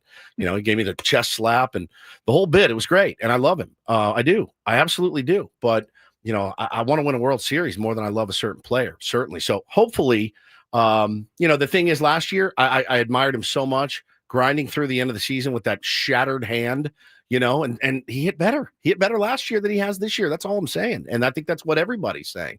It's not a personal thing. And look, man, he took it personally. He went on a Twitter blocking spree over the weekend, you know, kind of searched out his name and you know, found everybody and started blocking people, you know, dozens and dozens of people. And, you know, I hate that. I hate that for him. You know, I really do. I hate that for him. I hate that for us. I hate it for everybody. You know, you want that guy feeling at his very best and performing at his very best. Now you're going the other way on Twitter. You're finding a brand new audience on X.com over the weekend, and the numbers. Paulie just looked this up, and the numbers on a post that you sent this weekend are going absolutely haywire. Yeah, viral, essentially. You're like right in the middle of it, right? Like there's that moment, those moments when something goes, you know, catches fire online where you're like, it starts out maybe a little slow, and then all of a sudden you're getting 1,000 views. It's and not then it's stopping. 3,000 views, and then it's 10,000 views. Like I know you're in it because I don't know, a few minutes ago when we talked about this segment, I went and looked, and it was at like 998,000. A minute later, I refreshed it, and you're up over 1 million views. No blue check mark for your old pal Woodsy. Maybe a little short-sighted, but I refuse to do it. So because I don't want to be like I love to rage bait, but I don't want to get paid for rage baiting. And this was not even rage bait. This was my eyes that were opened over the weekend. I had my sons and I had two of the neighborhood kids, and we went to lunch, took them out to Jersey Mike's. We crushed some Jersey Mike's, and then they wanted to go to a baseball card shop. And my kids have been collecting cards now for, I'd say, 6 months, a year, something like that. Pretty low key. They get their favorite players. They put them in the sleeves. They love them. I discovered an app over the weekend that will actually let you scan a baseball card and it'll tell you what it's worth. It's kind of cool. And so I told the kids about that. My son, Bo, has lost his mind, fully lost his mind. This is what 50 cents. Come on. This is Paul Skeens or whatever, right? And so we're trying to figure this out together, because when we collected cards when we were kids, Paulie, maybe even you went to the store, you bought some packs, you hope you got a good guide, you put it in a hard case, and it was worth maybe like $12-15 back then. You know, you got this Don Mattingly rookie that was like $50. And you're like, oh my God, the Mark McGuire 87 Tops, the Jose Canseco. You lost your mind that summer when we were 12 years old. My eyes have been open. I went to a card shop for the first time in 35 years. I said this. Just went to a baseball card shop for the first time in 35 years. A Coke habit is vastly cheaper. My God. That's a true statement. That is a true statement. I couldn't believe what I saw when I went in that card shop. I couldn't wrap my head around it. So we will go over. There's a big glass case. And, of course, all the kids gravitate towards the glass case. Back in our day, when you went to the glass case, it was the special cards, and they were laid out, right? Like here's the Mattingly rookie, the Joe Montana rookie, the Michael Jordan rookie, like the Bonds rookie. This was those boxes of tops with each pack is $55, and there's 4 cards in it. Guaranteed autograph, guaranteed this. Yeah. So my kids are like, I want some of those. I'm like, no, I'm not spending $55 on a pack of cards. Even me, who's Mr. Spendy. I went full Ben Higgins. So then you go down to the next level. I think that's the game now. And those packs, you get the box. You'll buy a box for $500 or whatever they cost. And try to pull the autograph. And you're hoping that you get the one, the limited one of one. Obviously the one of one, but like they have other, one of 100, one of 1,000, whatever. Jersey cards. But I think the hardest part for me was this. My dad has a bunch of cards. I brought a bunch home. My mom worked for Upper Deck and Pinnacle back in the day. So we have complete sets wrapped up. I think my dad was sitting on these as like, I'm going to be a millionaire in the year 2025. I'm going to be a millionaire with this Ken Griffey Jr. that's worth X and these complete sets unwrapped. You can get the complete set now. It's like $40. I mean, they're worth nothing. The value of these has gone down. So my eyes have really been open to this new quote unquote hobby. I was blown away. Have we gotten to the point where sports cards now are so valuable that you really can't let kids play with them? I feel that way. For instance, you've got, I assume Hannah, your mom, my mom has jewelry. Yes. Most of it's just, costume jewelry. You just wear it around, but there's occasionally you've got a few special pieces, diamond earrings, diamond earrings, a real gold necklace. You wouldn't let your kids just play with that, like to dress up. No. Oh, yeah, here's mom's platinum ring, and here's the diamond engagement ring. Go ahead, just play with that. You wouldn't trust them with that. Correct. Have we gotten to the point where sports cards now are so valuable that you've got the good ones and you cannot let kids touch them anymore? I do agree. think is that wrong? I think I don't have kids, but I see videos of like kids and their dads opening these cards, and you won't believe what we pulled, and it's a cool bonding experience for fathers and sons now. But it seems like the kids growing up, they understand the importance of those cards when they do actually flip through them and find like, oh my God, I got the Skeens rookie card. And they're not like rubbing it and bending it and messing with it. Well, they know right away. They're like, we got to get this in a protective case. Some of them absolutely do. My kids are 7 and 4. Is that what we want, though? Exactly. My kids are kids to treat baseball cards like a commodity rather than something to get them connected with baseball players and get them loving the game and get them excited about watching baseball, because that's what they were when I was growing up. Well, and I think you can do both. So that's kind of where Bo was until we discovered this app and until we discovered that card shop. And now he is scanning, going, this is what this is worth. And so the other thing is, explain the app again. So you scan the front of the card, and it tells you what it's sold for online, average. Does right? it really work? Because I see those apps being advertised all the time, like scan your plant in your yard, and here's how you can bring it back to life. I mean, it works. How well do those things work? But you look up. So we have this pack of home run leaders from a Pinnacle set that came out in like 1989. And there's a Griffey card in it, and there's a Bo Jackson card in it, and there's a Barry Bonds in it, the home run leaders card. So I looked up on eBay what this Griffey card goes for. And one guy was selling it for like $150. But so I asked the guy at the store, I said, hey, so I'm brand new to this. Well, I'm brand new to this. Open my eyes a little bit. He goes, yeah, you got to get it graded. Yeah. And I go, all right, do you guys do grading? No, we don't do grading. Send them in. I go, all right, well, what's it cost? Well, it's $50 and then the shipping and I go, all right. And how do I know what cards are That's worth? how they put it in those little molds with the sticker at the top. I said, how do I know what cards he should bring in to get graded, right? And he's like, yeah, I mean, it's just kind of like personal. I'm like, so you're telling me I can bring in all these turd cards? They send them back to me. The whole thing's worth, 50 cents. The biggest bummer for me is this.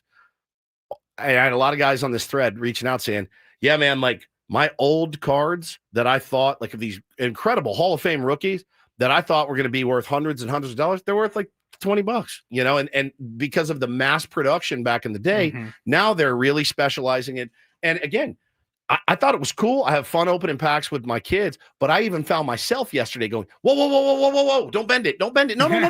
Let me put it in case it is worth something. I haven't opened a pack of cards in 25 years, but I have to imagine just seeing the reactions of these, whether they're adults or kids, when they pull, you know, the one of one or whatever. It's a rush. Like, it's an addiction. But Paulie Bo gets that rush pulling his Xander Bogaerts because he loves the Padres, right? He got a Mason McCoy autograph. He was like, oh my God. I'm talking more bigger picture, like the reason why people are willing to spend $50 on a pack hoping to get, you know, these special cards and have no idea what's actually going to be inside of the pack. It's like putting $50 on a roulette spin. What are we really talking about? Gambling. Here? I mean, you're talking about gambling. Baseball cards. Why not just take the baseball players off? And instead, you could put numbers on them and you can scratch them off. And if you get a really rare one that says 1,000, 1,000, 1,000, then you get to sell that one for $1,000. We're talking about lottery scratchers, essentially, that just have baseball card player faces on them. And Sean says opening a box is still fun. I did. We've opened a couple of boxes together with all the different packs in there. But they make those boxes to where there's nothing in there really valuable. You know, back in 1980, I could go into this place called the Eagle's Nest in Simsbury, Connecticut. My dad would say, yeah, you've earned $50. And I walked in one day and I went, ooh, there's the 84 Topps wax box. They're selling these packs for $15 each. You know why? Because there's a Don Mattingly rookie in there. Maybe it was 83. And I went in and I looked at him and I'm like, I can either buy a big box of Don Russ cards with 40 packs in it and spend my whole day opening. Like every player, build the season, set. Or I can go and I can buy that $15 pack of cards and hope I get a Mattingly. And I remember once I was like, I'll take the pack. Took it home, didn't get anybody. And I was devastated, right? So my point is, I don't know how to encourage this behavior because it is wildly expensive. And I'm trying to tamp down hey man, you don't do it for money, right? You're 7 years old. Like, you're not out there going to be selling cards and stuff. And I said to him, I go, well, I have records. I collect records. I said, because, well, I listen to them and they mean something to me. I try not to buy records that aren't going to mean something to me, but I collect them. And there's a few that I hoard away because I don't want my kids throwing them around the room. And so I'm like, you wouldn't buy it for a first edition Morgan Wallen pressed I would album, not, even though it might be worth a ton. Correct, because you don't like Morgan. Because I don't Wallen. like Morgan Wallen. I'm not buying Jelly Roll 1 of 1 because I don't like it. I would never listen to it, you know. And so for me, I'm like, that's kind of the issue that I'm finding in it is like, how do I? Because dude, Bo has learned so much about baseball by collecting cards. He has teams full of, you know, here's my Reds, here's my A's, here's my Dodgers, here's my Giants. He has all these players and he knows all these players now at 7, and it's really cool to see. But now he flipped the gear. He's like, I want that pack. I want that one. I'm like, buddy, that's $170 for one pack of cards with 8 cards in it. That's not happening. Like, we're not doing this. Coco's a much cheaper habit. Much. I mean, it's really like walking into a casino with $170 exactly and saying, let's let it fly. Let it ride, Dad. Let's see what happens. All right, Bo, red or black? What do you want to do? You know, it truly is, and it's lottery scratchers. That's what it is now with a baseball theme. It really is, and we don't let kids go in and buy $100 worth of lottery scratchers, hoping that a couple of them are really valuable, but probably you're not going to get some valuable ones. Crazy. It's not going to be worth anything. It's crazy. And I think, you know, again, they mass produced so many cards back in the 80s. The value of those cards is not worth anything. All those Frank Thomas Fleer cards it in completely mint condition, even then, and it was a limited run or something. Yeah. Unless they're like super limited runs. No, because I remember my eyes have been opened dramatically. I had the Donruss as well, the set. You got it at the beginning of the year. And it was every player in Major League Baseball. And you just got, like in March or April or whatever, you'd get 400 new cards and start putting them away and piecing them together, the checklist, the whole thing. And Bo gets so excited because they put out the special, like, oh, here's Babe Ruth and Jackie Robinson. He's like, this has got to be worth. I think it's just really, the game is still the same in the sense that collecting cards is still fun and there's still a rush for it. the game has changed in that we used to go for quantity over quality. Oh, yeah. They're all about quality over quantity now. Yeah, you want the special 1-on-1 refractor, special green and blue Like, edition. I know people will just only chase singles. Yeah, that's what they even, told me to They won't do. even rip packs or boxes. That's what they told me to do. They said, Woodsy, for your kids, have them find players that they like and go buy those cards, right? And so singles. But to me, for them, they want the rush of opening the packs, which I totally get. But they've made it so those packs that you get that are still pretty expensive, they're not, there's no treasure. There's no prize at the end of the rainbow for those expensive packs. You can buy autographed memorabilia. You can buy from the Padres even. Like, you can know that it is authentic. It is for sure legitimate autographed baseball or something. Or you can get it signed yourself. Yeah, And it's what's a more different- fun? It's yeah. more. There's more of a rush there. I totally get it. Ultimately, some executive at a baseball card company is trying to make a buck by getting your kids addicted to wanting to that rush, as you said, of opening those cards and hoping that they've got something valuable there. Yeah, it's crazy too. And you know, you see they get so excited when they open one and it's their favorite player. And they're like, this has to be worth something. And I'm like, it's worth a quarter.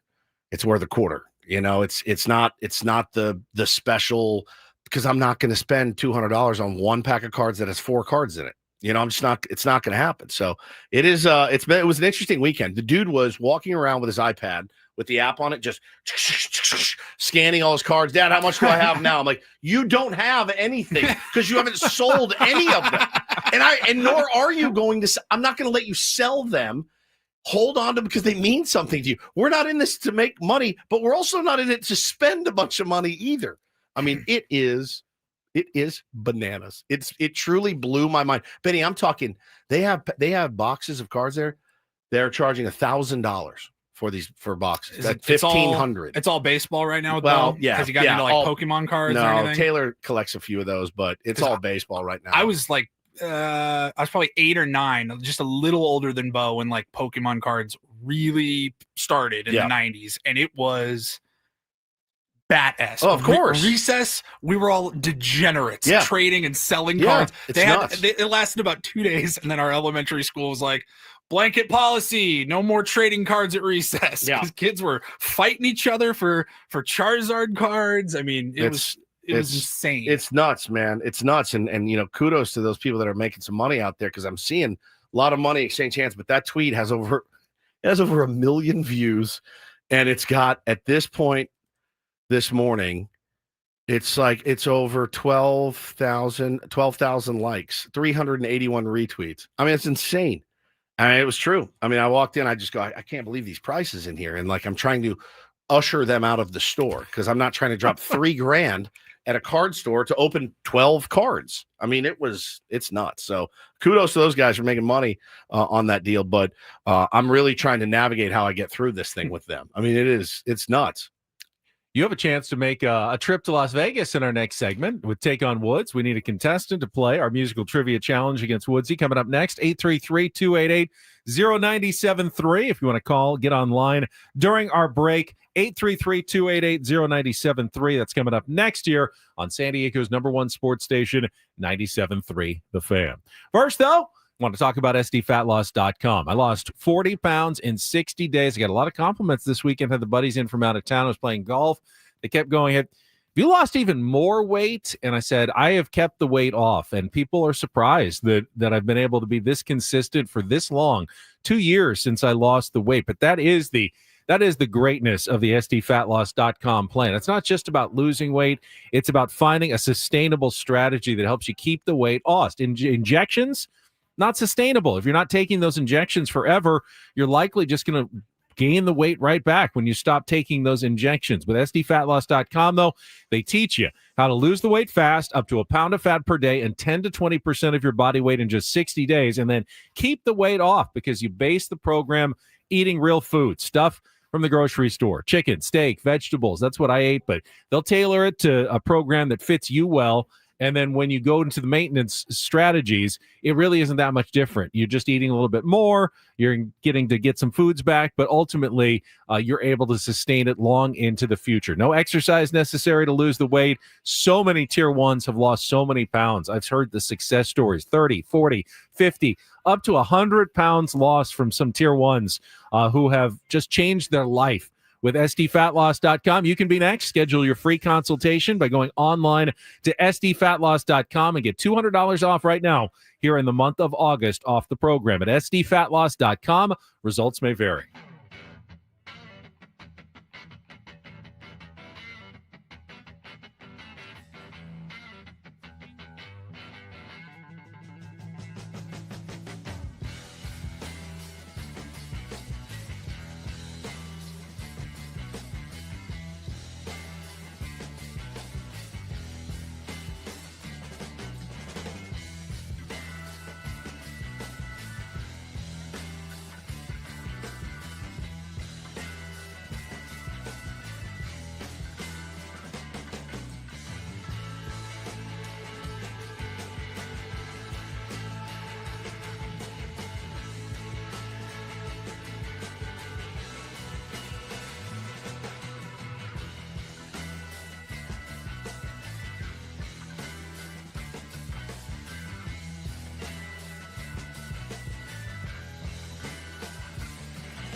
Hey players, things are about to get real here in San Diego. Introducing the all-new Hamul Casino Resort. With a 200-room hotel tower, exciting new eats and drinks, plenty of new places to play, and a luxe spa and salon. Hello, rooftop pool and deck. It's where players can play their hearts out and enjoy all the perks that come with it. It gets real this summer at the all-new Hamul Casino Resort, the players' place.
I mean, card talk is just rolling on in here this morning and on social media. I look, I love cards. I think they're rad. I can't afford it. I can't afford it. I can't afford for my kids to get so hardcore into it, and I'd like to go through all my Pops' cards. He has those 89 upper deck sets, complete sets. So I asked the guy in the store, I go, hey, we got all these 89 unwrapped, they're still sealed. He goes, I go, what do you recommend I do with them? He goes, unwrap them, open them, take out the Ken Griffey Jr. card, get it graded, and throw the rest away. I was going to say, is that the set that has like the Griffey card? Griffey, yeah. So I've been on a mission for that card. I will buy a case off of your dad. Nice, $7,000 for the case. You can buy the case online, Paulie, for like $150, but apparently the Griffey, if it's graded well, is worth a lot of money. But so unopened, but you won't know. Unopened means nothing anymore. Doesn't guarantee that it's a mint condition card, Correct. even if it's unopened. Correct. You don't know after it's it's after it's open. Correct. It's been moved 100 times from house to house. It shuffles in a box. The tiniest thing. Wow, crazy. Yeah, I mean, you have to take these cards out with gloves, like the gloves and the whole thing. Yeah. I mean, it's bananas, dude. It's crazy. Like they do with the Stanley Cup, where they have to wear the white gloves when they touch it and everything. Yes, crazy. Man. Yes, it is nuts. But anyway, people wanted to know what the app was. I will tell you. The one I was using is called CallX, COLLX, and we scanned a bunch of cards too, and it pops up nothing. Like sometimes it doesn't register. We tried it with the Yu Darvish card right above your head. Yeah, it didn't pop up. It is it's really interesting stuff. All right, we'll talk more Padres with Dennis Lin from The Athletic in just a minute. Right now, though, it is time to play our daily game of Take on Woods.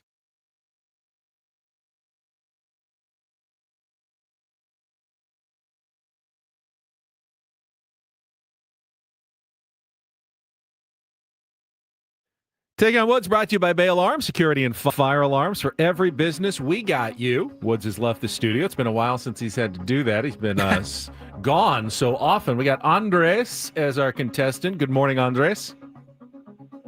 Good morning, Ben. How are you doing? We're good, and I'd love to get you qualified because we got a great grand prize this month. If you can beat or tie Woods, you'll qualify for the drawing for the 2-night stay at Resorts World Las Vegas, 2 VIP admission passes to the AU Day Club, and a $175 food and beverage credit. Check out no resort fees, complimentary parking, and summer special rates right now at rwlasvegas.com. All right, we'll give you a chance to pick the category today. Your choices are new bands. Those are bands whose names begin with the word new, not necessarily new bands. Why Are You Crying? 5 song titles and bands that include the word tears. And our new category, Andres, is McLovin. 5 song titles and artists that include Lovin' in the name. So, new bands, Why Are You Crying, or McLovin? Andres, what'll it be? Let's go to the middle. Why Are You Crying? Ben? Why Are You Crying? All right, today we have 5 song titles and band names that all include the word tears. You'll have 60 seconds to answer as many as you can. If you don't know one, say pass. We'll come back to it if there's time left on the clock. First questions are 2-second song. You need to identify both the song title and the artist based on the music that Paulie plays. Andres, are you ready to play? Let's do it. All right, 60 seconds on the clock. The category is Why Are You Crying? Your time begins when Paul plays the music. Good luck, Andres. Let's take on Woods.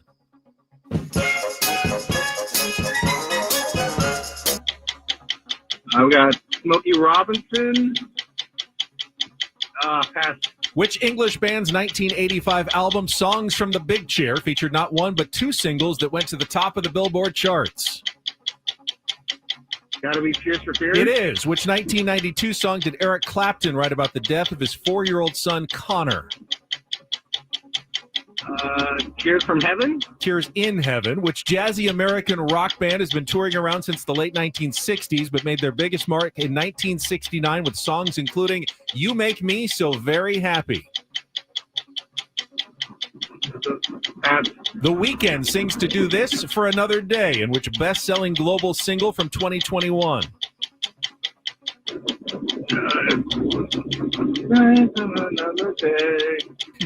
Cry for Another Day? No. Go back to our 2-second song. Can you give me the song title? Time is up. That's Tears of a Clown by Smokey Robinson. You did get Tears for Fears. I'll give you Tears in Heaven. You said From Heaven, but I'll give it to you for 2 points. Blood, Sweat, and Tears is You Make Me So Very Happy, and Save Your Tears for another day. All right, stay on the line, Andres. We'll see if your score holds up. We'll bring Woods back for the same 5 questions and the same 60 seconds with no category to help him out. Are you going against Andres? 60 seconds on the clock. Woods, your time begins when Paul plays the music. Good luck. Let's take on Andres. Tears of a Clown by Smokey Robinson. Correct. Which English band's 1985 album Songs from the Big Chair? Tears for Fears. Correct. Which 1992 song did Eric Clapton write about the Tears death? in Heaven. Correct. Which jazzy American rock band has been touring around since the late 1960s but made their biggest mark in 1969 with songs including You Make Me So Very Blood, Happy? Sweat, and Tears. Correct. The Weeknd sings To Do This for Another Day, in which best-selling global single from 2021? I love this song. Why do I always choke on the last one? It's the hardest one. I always usually make it that way. It's You know it. I know. I love this song. He said Weekend. I'm singing Weekend Tears. That's not it. It's the For another day. Tears of Your Taint. No, save your tears. Save your tears for another day. But you do win 4-2. Nice. Andres, thank you for playing. Could not take down Woodsy today. We'll have another category, another game for you tomorrow. That's a good one. Yeah, I forgot the Smokey Robinson and the Miracles, but I think I had it that'll in pass. parentheses. I would have given it to either one. Okay. Smokey Robinson was enough for me. All right, that'll work. All right, we will come back. Dennis Lynn from The Athletic will join us. How close is Michael King to another return to the mound? After the first return, we'll get an update. He was there for the simulated game that Michael King threw yesterday. So we'll hear the latest coming up next year with Ben and Woods on San Diego's #1 sports station, 97.3 The Fan. First, though, Woods and I want to tell you about trustandwill.com. It's something that you've probably been putting off. If you're anything like me and Woods, both into our 40s, did not have our wills and trusts laid out because, well, we just felt like we didn't want to think about it for whatever reason. I don't know. I was lazy. That's why. That's part of Yeah, it. I That was is part lazy. of it. I That's didn't it. want to spend the money going to a lawyer's office. I mean, hundreds of dollars, thousands of dollars. Just didn't feel like it was worth it. But with trustandwill.com, it's worth it because it's affordable, it's quick, and you can have real estate documents shipped right to your home. Yeah, I think my dad left me his baseball cards, so I have that to look forward to in his trust and or will. No, it's obviously no joking matter. It's something you need to get handled, and can't believe I waited so long, but glad I did it. Went to trustandwill.com. Use the code FAN when you check out FAN. They'll give you 20% off, making it even easier for you to do. Yeah, if you've got a house, if you've got a 401k, IRAs, you're going to want the trust because it can help your family avoid the legal process known as probate court. It's expensive. It's time consuming. You don't need to do it at all, though, with the trust. They can have access to your funds right away after you're gone. Simply go to trustandwill.com. Again, use the code FAN at checkout. Get 20% off free shipping of your estate documents at trustandwill.com.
Hey players, things are about to get real here in San Diego. Introducing the all-new Hamul Casino Resort. With a 200-room hotel tower, exciting new eats and drinks, plenty of new places to play, and a luxe spa and salon. Hello, rooftop pool and deck. It's where players can play their hearts out and enjoy all the perks that come with it.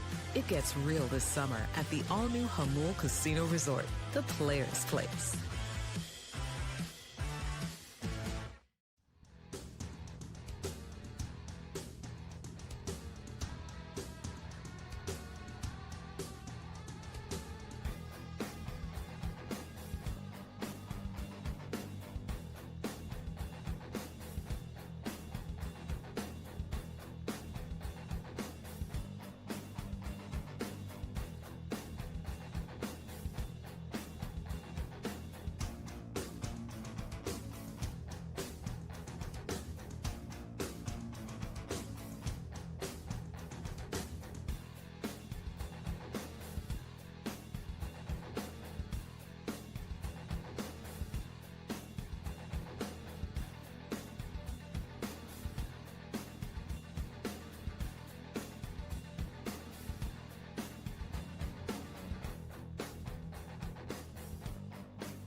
Scoreboard watching is going to be pretty intense over the next month. Obviously, everything the Dodgers do is going to be critical, but you never play them, so it's always just watching the scoreboard. But you also kind of have to keep an eye on what the Cubs and the Phillies are doing as well, because if you do win the division, you want to be able to pass the Phillies and get that bye in the first round. Otherwise, you're just basically a glorified wild card team. That's right. You're just hosting a first-round series. Now, if you don't win the division, you want to at least see if you can pass the Cubs so you can play those games at home, that best-of-3 series. But right now, Padres are 2 games behind the wild card leading Cubs and 2.5 games, 3 in the loss column behind the Phillies. Now, we didn't officially confirm it until over the weekend, but the Phillies will be without Zach Wheeler for the rest of the season and into next year because of that blood clot, thoracic outlet, the surgery that he had to have. So he's out, but they also have really good starting pitching even without him.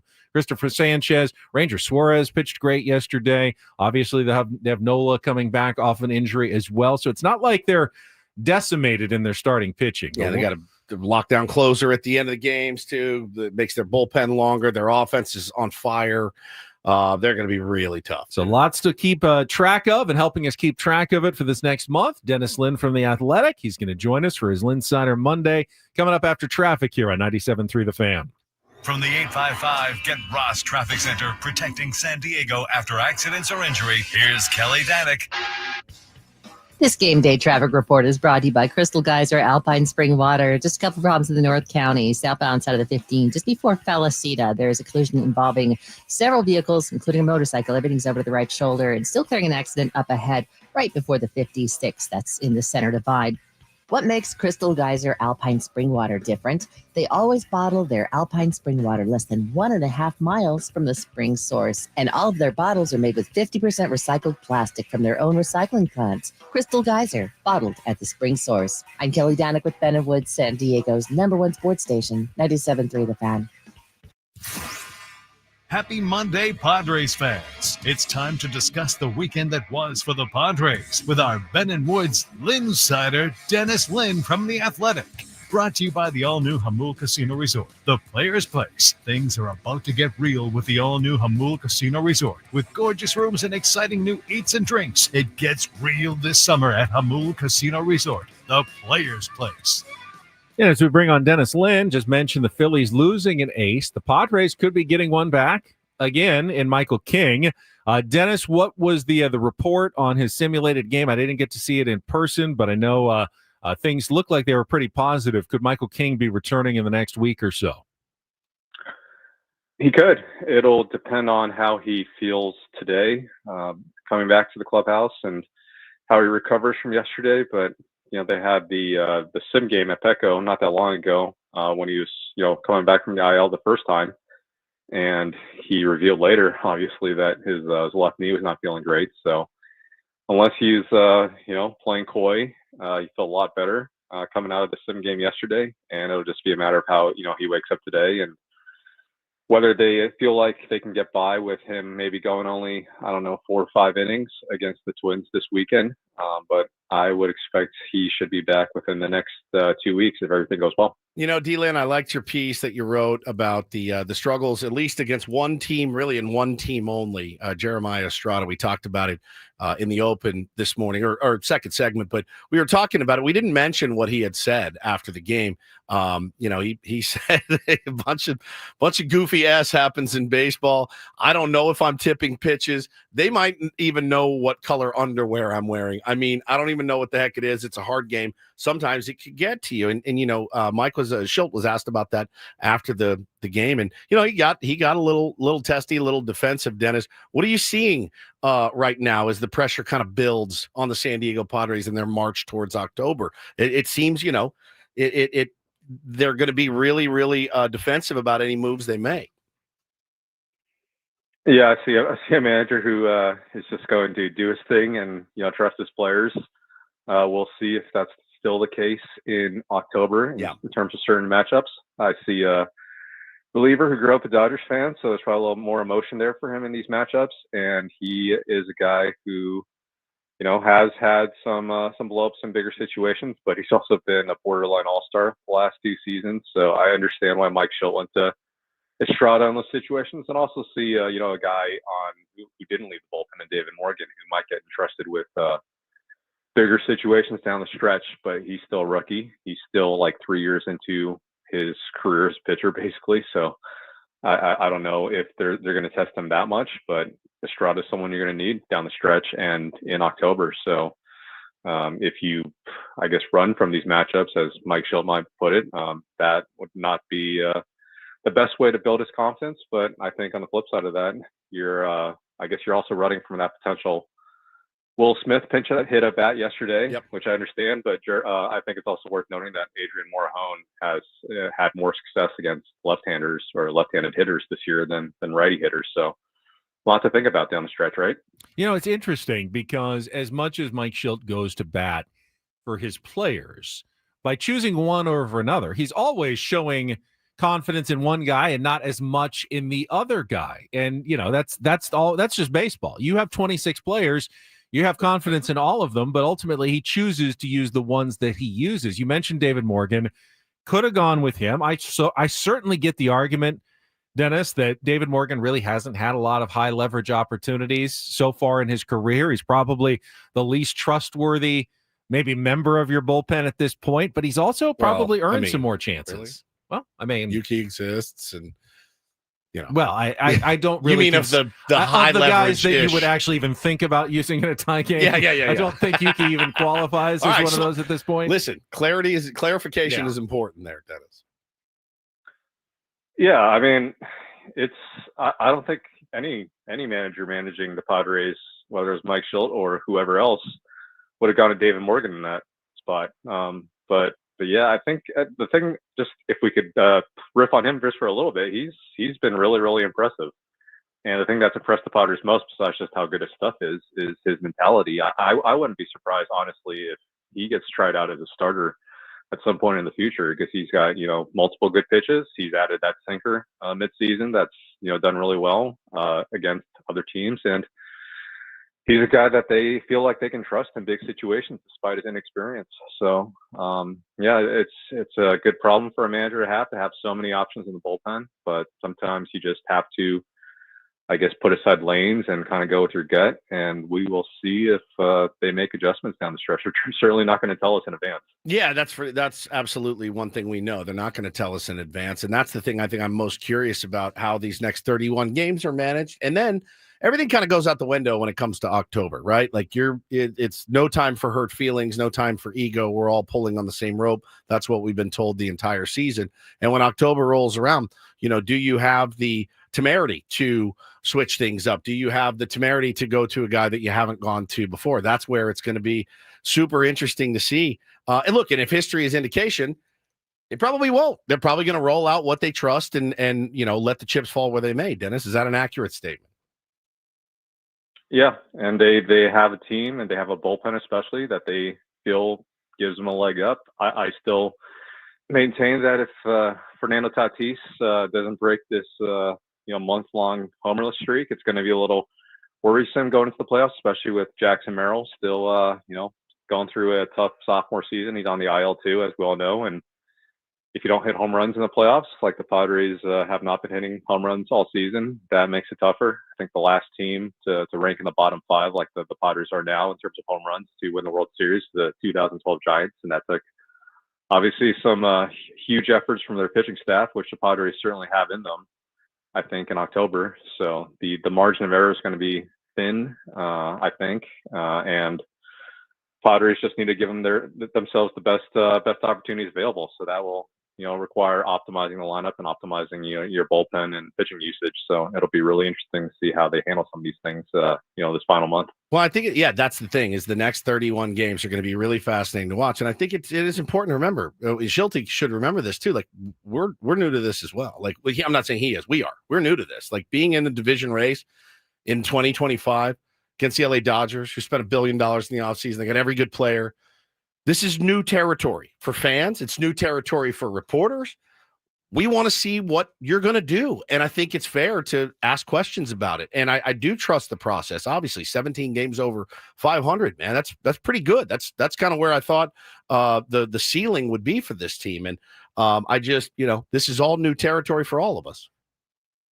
You're right. And even if they are in such great position, then I think anyone would have taken on, the first day of the season. Yep. Or even as far back as spring training, when everyone was complaining about the sky falling and Roki Sasaki's not a Padre. It's how are we going to compete? Well, maybe not according to Mike Schulte. Of course, he says they were all very confident and that they would be in this position. So we will see. But yeah, getting a home field advantage is going to be critical because, as we all know, the Padres are a whole lot better at home than they are on the road. And sometimes home runs don't fly out in Fenway Park, as we saw, the last few nights. And sometimes they do on a, humid day game. But still, the fact is, either getting that first round bye that you guys alluded to earlier, or just getting home field advantage, that's going to be essential for the Padres. Yeah, critical because, as I just pointed out, if the season ended right now, Padres would go to Wrigley Field for a best-of-3 series to open the playoffs as the number 2 wild card team, despite being tied with the Dodgers because they don't have the tiebreakers. So we will be doing a lot of scoreboard watching for sure over the next month. Dennis, we will continue to check in with you every Monday. Appreciate it. As always, have a good week. Thank you, guys. Thanks, brother. Dennis Lin from The Athletic joining us on a Monday. Speaking of The Athletic, also saw this. Did you see the quote of what Ramon Laureano said to A.J. Preller the first time he talked to him after he was acquired? So Ken Rosenthal had some notes on the Dodgers and Padres this morning. He talked to Ryan O'Hearn and Ramon Laureano, who were not expecting to be traded together when the Baltimore Orioles. They both knew they were getting traded almost certainly at the trade deadline. They didn't think they'd be going to the same team. And when they found out that they were both going to the Padres, they were pretty shocked. And in fact, Ramon Laureano said the first thing he said to A.J. Preller was, "You're nuts, bro. That's nuts." That's how you do it. That's how you do it. What a find he has been. Both of them, they've been great. And Mike Elias said to him and Ryan O'Hearn, he's like, You and Ryan. I'm going, what the F? That's crazy, bro. You're nuts, bro. We're both going to the same team. I love it. Let's go. AJ Preller, the madman. We will come back, final hour, including our Reindl Report. We'll look ahead. Padres trying to do better than they did against the Seattle Mariners the first time around as they open a 3-game series. Thanks for bringing tonight. that up. That's next here on The Fan.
Well, it seemed like it was kind of a nice novelty when they introduced it. Now I could care less about the Vetter Cup and who wins the actual trophy at the end of this weekend. Or this week.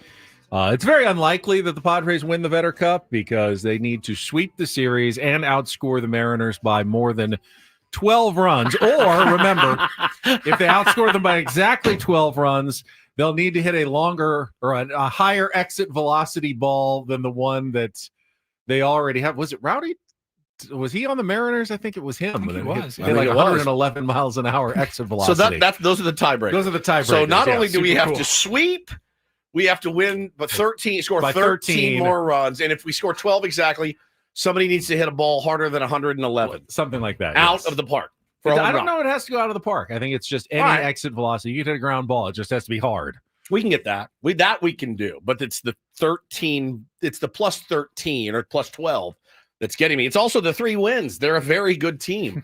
The Seattle Mariners are, and they also have a very hot catcher in Cal Raleigh, who hit his 48th and 49th home runs of the season yesterday, setting a new all-time record for a primary catcher, passing Salvador Perez's 48. And by the way, he is now just 5 home runs away from the all-time record for home runs by a switch hitter in a single season, held by one Mickey Mantle with 54 when he finished second to Roger Maris in the home run race in 1961. That seems very doable for Cal Raleigh. He had at least, I think, 2 against the Padres. You're going to have to be very careful with him because while he is dangerous and the Mariners have a really good pitching staff, they actually have been struggling lately. They've lost 8 of their last 11 games coming into this series. So they haven't exactly been firing on all cylinders. Now, they did take 2 or 3 from the Athletics over the weekend, but before that, they had really been slumping. You'll be facing, obviously, some different pitchers in this series, including tonight, which will be J.P. Sears against Bryce Miller, who's kind of scuffled a little bit for the Mariners this season in game 1 of that series at 6:40 tonight. But it's definitely a very important matchup for both of these teams. Yeah, they're grinding, man. They're what, game out of the wild card or something like that? The Mariners are still a playoff team They're a playoff in team. the Yep, American that's right. League. That's right. They're the last wild card right now. They're only 2 games behind the Houston Astros for first place in the AL West. Now, they're only 3 games ahead of the Kansas City Royals, who are the closest pursuer for that last wild card spot. So if they kept slumping, they theoretically could be passed by the Royals, who are the next team kind of creeping up from behind. And the Royals have the White Sox, so they're going to be looking to dominate that series. And, the Padres are a good team. Can't be the get right gang. You just can't be the get right gang this week in Seattle. You just can't. You got to go out and again, I wish I had the ultimate confidence in J.P. Sears on the bump, but J.P. Sears against Cal Raleigh is going to be one that makes you kind of pucker just a little, kind of. I mean, I wouldn't say Barry Bonds treatment, but don't let him beat you in this lineup. No, do not. It's one thing because when I said to the Dodgers, you can't just walk everybody. You've got to attack some of the hitters. The Mariners, you can walk Cal Raleigh a few times and not let him be the guy that dismantles you, because that would be foolish to really challenge him too much. He's one guy that really, really scares you in the lineup. The rest of their lineup, and again, if you're just going by OPS and things like that, I mean, Eugenio Suarez has a good OPS, but he's been horrible since he got there. He's been terrible. Josh Naylor, you just know he's going to be a thorn in your side. And then you're looking back. Arozarena's had a really down year. Julio is a really good player, but a down year for him. It's a team that you should be able to take 2 or 3 from. That's kind of what my, on the road, you 2 or 3. So we go Seattle, then Minnesota. Yeah. 6 games total.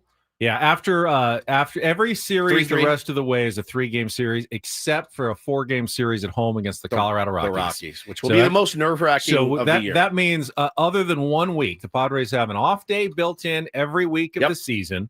A lot of 3-game series.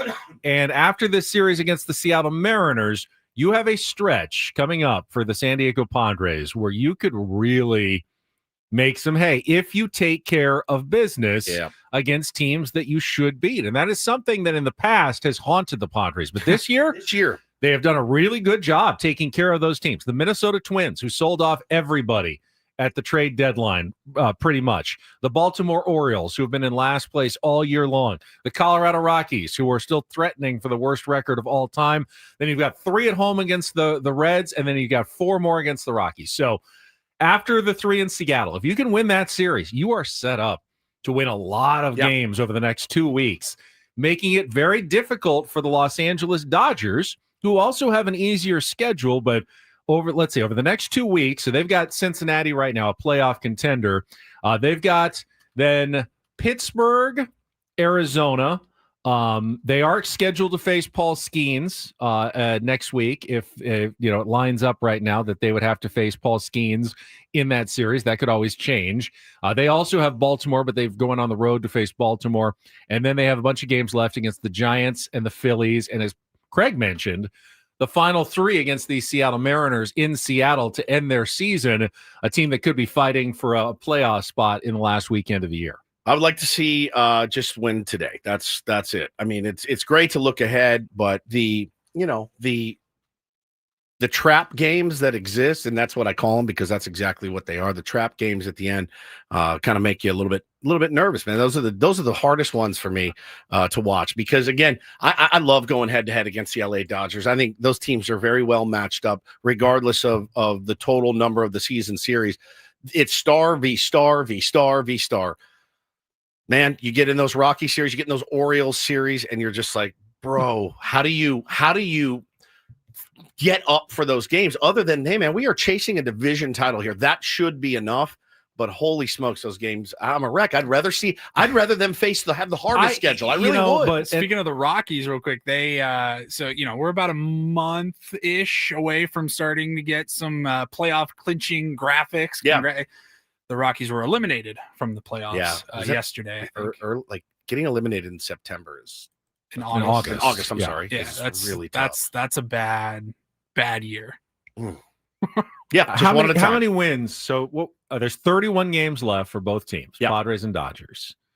How many wins do you think it's going to take the San Diego Padres to win the division? We need one more win than the Dodgers the rest of the way. 20 and 11. Right, so if that's the case, then the Padres simply need to take care of business and win series. Yep. If you won every series the rest of the way, 2 out of 3, 20 gets it done. That would get you to 21. 3 out of 4 against the Rockies, but 2 out of 3 everywhere else. That would get you to 21, which seems like there's a good chance that it gets it done. Now, you'd like to think that maybe they sweep a Twins or a Rockies somewhere around there because you can't guarantee they're going to win every series. You can't guarantee they're going to win 2 out of 3 against Seattle or Cincinnati or the New York Mets. There's probably a series that's going to be dropped at some point between now and the end of the year. Make up for that by sweeping another one. If you can make up for that by sweeping the White Sox, you still go to Chicago to one or two of those.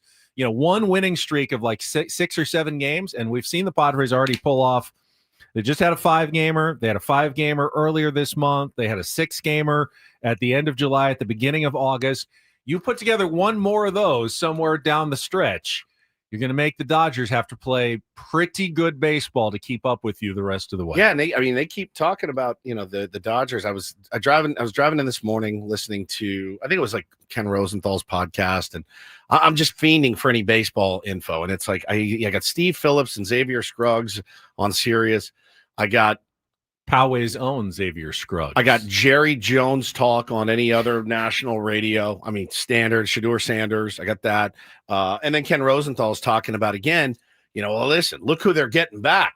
Kike Hernandez and Max Muncy and Hai-Song Kim. And they're going to be pretty loaded down the stretch. Tommy Edman, is going to come back for the Dodgers. So we saw the FanGraphs projections. They gave them actually a 66% chance of winning the West, us a 33% chance. I try to use that as a little bit of motivation. We've got Michael King and Jackson Merrill coming back. We have the best bullpen in baseball.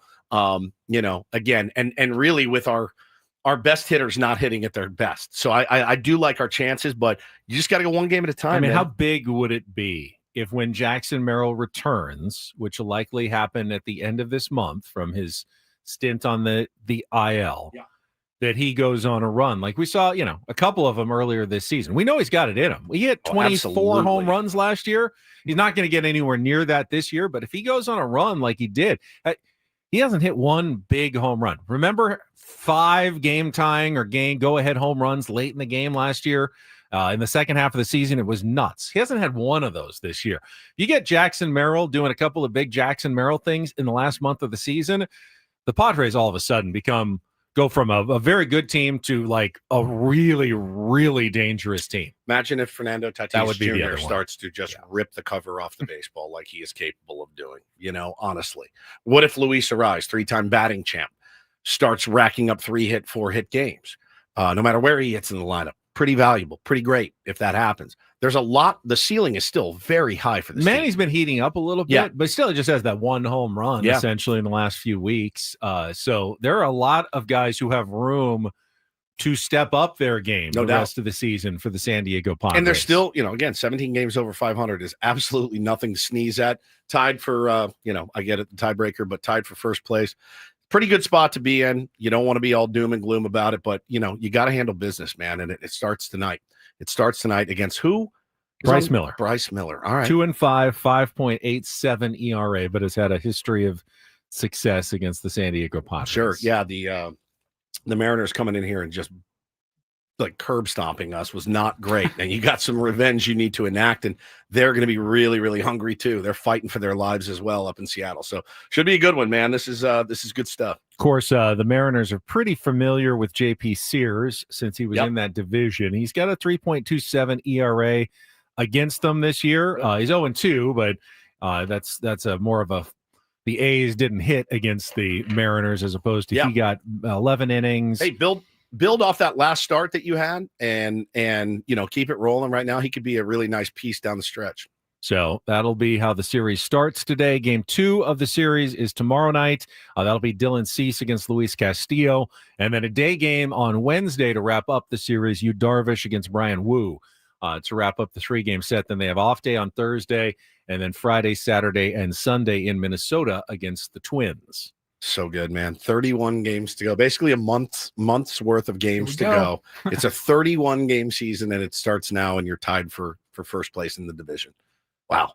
Wow. The rest of if you're going to do some rooting for and against teams this week, you would like to cheer for the New York Mets. Go Mets. You've been cheering against the Mets for so long, but now they're hosting the Philadelphia Phillies in a pretty important series at home because you're trying to chase down the Phillies. So you kind of could use some help from the New York Mets in that one. And then you're also cheering against the Chicago Cubs. They are going to be in San Francisco starting tomorrow to open a series against the Giants, who haven't been great, but just took 2 out of 3 from the Milwaukee Brewers, the best team in baseball, over the weekend. So maybe the Giants heating up at just the right time to help the Padres with games against the Cubs and the Dodgers coming up in the next couple of weeks. Good. I like when you tell me who I need to root for. You're much better at this than me. I am a good scoreboard You watcher. are like an elite scoreboard To be watcher. sure. Elite. Speaking of the Padres, when we come back, we've got some tickets to give away for the next homestand. The Baltimore Orioles coming to town, and we'll have tickets on September 2nd for the Manny Machado City Connect basketball jersey game, the giveaway. Your chance to win coming up, and then around the report with Paulie Reindl all ahead on San Diego's #1 sports station, 97.3 The Fan. First, though, talking about Prize Picks, Daily Fantasy. I was just setting some season-long projections for pro football over the weekend. All it takes is a couple of minutes. You download the app. You make your first $5 lineup, and when you use the code KWFN, you're going to get $50 in lineup. So what can you do with that $50? Basically, if you're watching sports like baseball during the pennant races, college football, or pro football, you're just looking at your lineups pages, check the board, and you're picking against stat projections, whether it's that individual day or a whole season long. You pick your favorite players. You just pick more or less against the stats. The more you put together, the more you can win. If you want to be, say on the safe side, just go with a 2-player lineup. You can win there, like 3 times your money. Or you can go with a 6-player lineup, win 100 times, 1,000 times your money with Prize Picks. It's all up to you how you like to play your game.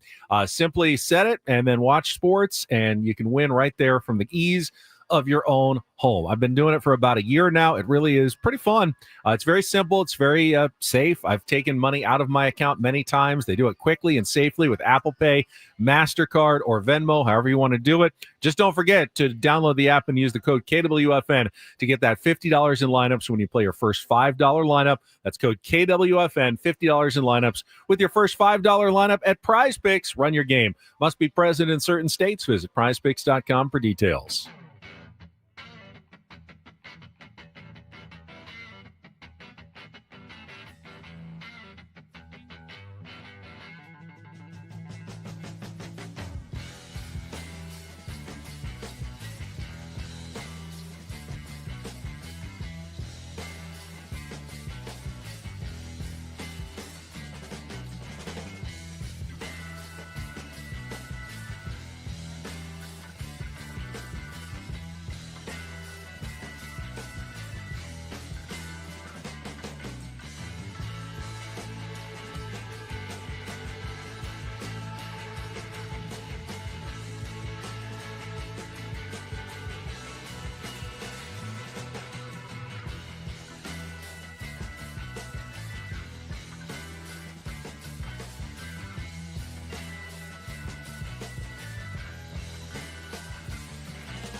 Hey players, things are about to get real here in San Diego. Introducing the all-new Hamul Casino Resort. With a 200-room hotel tower, exciting new eats and drinks, plenty of new places to play, and a luxe spa and salon. Hello, rooftop pool and deck. It's where players can play their hearts out and enjoy all the perks that come with it. It gets real this summer at the all-new Hamul Casino Resort, the players' place.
I think some long overdue news from the world of baseball over the weekend. Welcome back. Ben and Woods going until 10 o'clock this morning on a Monday.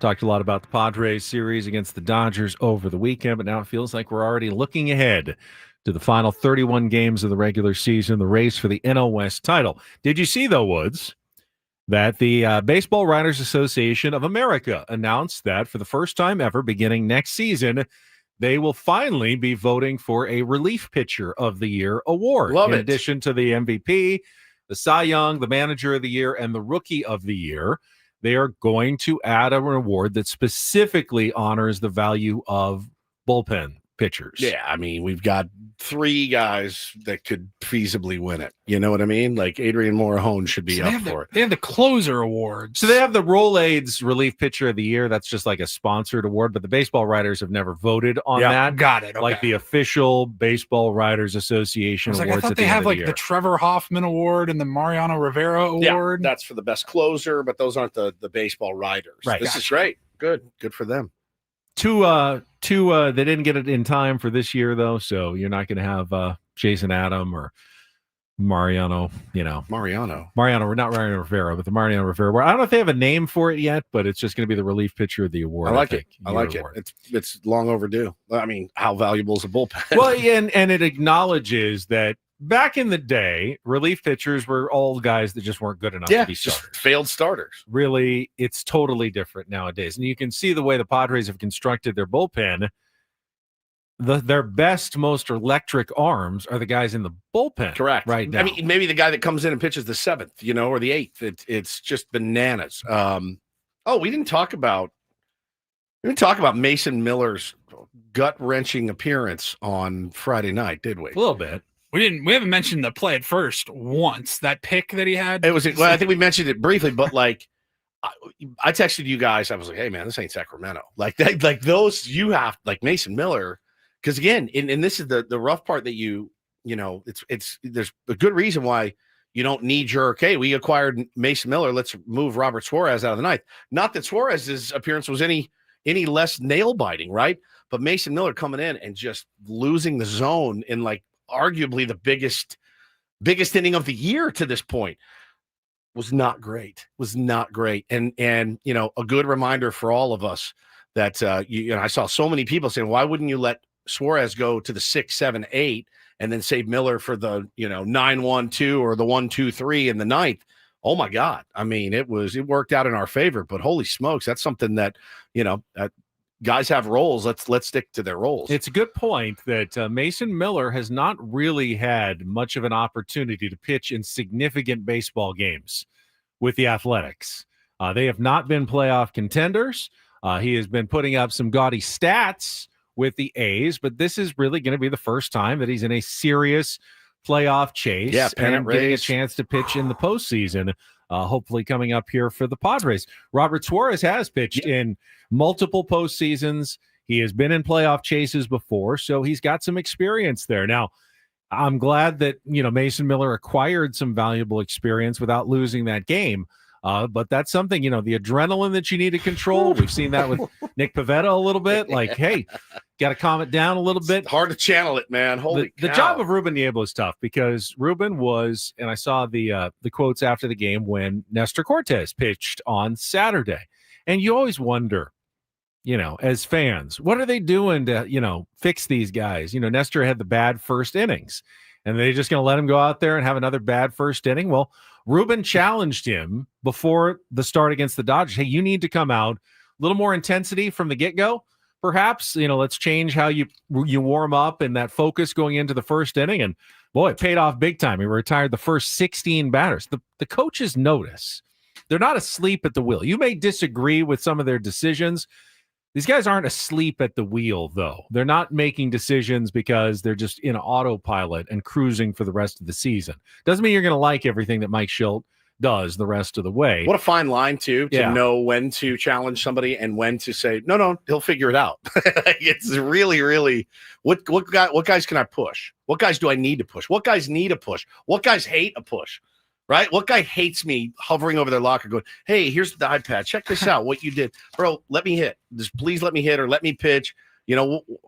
26 guys, man, 26 different personalities, and you got to be able to manage every single one of them, whether it's Mike Schilt or Ruben Niebler or Ben Fritz or anybody. But yeah, that was definitely something that was not my favorite half inning from Mason. So Miller. yeah, and Mason Miller, some news and notes from this athletic column that they talked to Mason Miller. Ken Rosenthal, I think, talked to him, and he's going into arbitration for the first time this next year. Padres still have multiple years of control, but his salary next year will be determined at least partially based on stats like saves. They look at those save numbers when you go into arbitration, and that will determine his value. And when he was traded from the Athletics to the Padres, value goes down. He knew that he was going to lose some of those save numbers, likely to Robert Suarez. And he said, it's okay, though, because one other thing they look at is postseason performance. And if you pitch well in the playoffs, that actually can improve your salary for next season. And he thought, I'm going to get a bigger stage and a better chance to show myself in October by joining the Padres, even if it's in more of a setup role than a closer's role. So he's embraced the opportunity, slightly different one with the Padres than it was with the Athletics, in how, Mike Schilt and Ruben Niebler are going to use him down the stretch. Watched an interesting piece by AJ Pierzynski. Ben, did you see this floating around over the weekend when they're whatever their show's called? You've been on it. Fair Territory? Foul Territory. Damn it. I never get it right. He was talking to Ollie Marmol, and Ollie Marmol told him, I think it was Ollie Marmol is the manager of the Cardinals. Was it who was? I think it was Marmol that told him guys don't steal anymore. And the reason that they don't steal, we'll tell them to go and they don't go. You know why? Because they get thrown out. You know what hurts them in arbitration? Getting thrown out, stealing bags. So they don't go. And AJ Pierzynski was a little bit of the, back in my day, we all just wanted to win. We didn't care about our numbers, which that's garbage. Guys cared about how much money they made. Right. Don't ever believe that for a second. But I did find that really interesting. And I liked that perspective from Mason Miller of like, all right, maybe you won't pay me on saves, but you'll pay me if I go out and dominate. Because at the end of the day, everybody listening to this radio show, all of us in here, we all care about how much money we make. We don't do it for the love of the game, whatever you do out there. I mean, unless you're a philanthropist or something, I don't know, that you still get a tax break. But like everybody wants to get paid for being one of the best at their jobs. And so I did find that interesting of like players being like, nah, man, I'm not going because I don't want to get thrown out because I don't want to get banged $100,000 in arbitration. But that's the agent being in their ear telling them like, hey man, you're going to get paid for not stealing more than you are for getting caught stealing. I just found it really interesting. I like that perspective from Mason. Yeah. And, he's certainly going to get a big bump up and raise next season. I think everyone acknowledges the value of Mason Miller, but Padres have a few of those players that are going into arbitration for next year. He is one of them. And like I Need Money says, if you go to arbitration with the San Diego Padres, you got to be feeling pretty good. Right? Yeah. They have a really good track record. They never go to an arbitration. Correct. So even when it got wild last year with Michael King, somehow figured it out. The AJ was able to figure out in a way that avoided the arbitration hearing. It's still never gone to one of those. Which is great. All right, it's time to give away some more Padres tickets. We got them all week long. I know it's going to be jam-packed at Petco Park, every home game remaining this season. I'd like to think they're all going to be sold out. There are Ben's box. Oh, no. No, we're not bringing back Ben's box. How about a little trivia question for the longtime listener that was listening today? How many birdies in a row did Ben get on Saturday? Oh, were you paying attention? I was paying attention.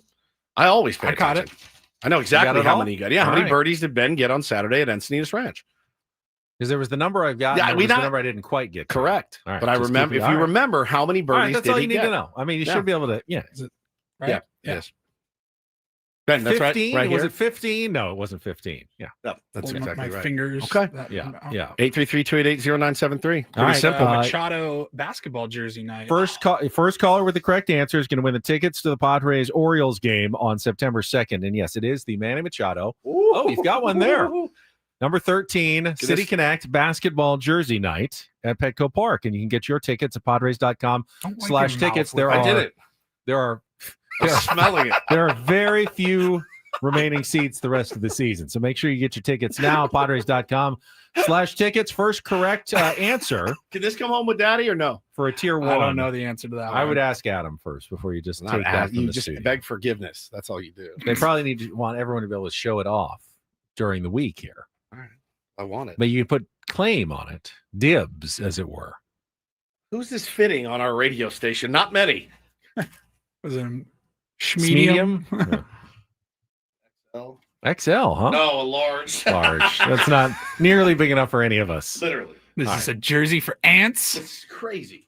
All right. Paulie's got some Reindl Report headlines for us. Final segment of Ben and Woods coming up next on San Diego's #1 sports station, 97.3 The Fan. But first, it's good to be home. It's good to have my jug back with me. I miss my jugs of Eco Water when I leave town, and came home, obviously Friday, and my wife had it waiting for me. She knows. It's like I walk in there was dinner ordered and my big jug of Eco Water that was full and fresh of the best water that you can possibly have. We've got the Eco Water system in our home. I want that for you too. I want that for all the tier ones. You guys should all be drinking the best water out there.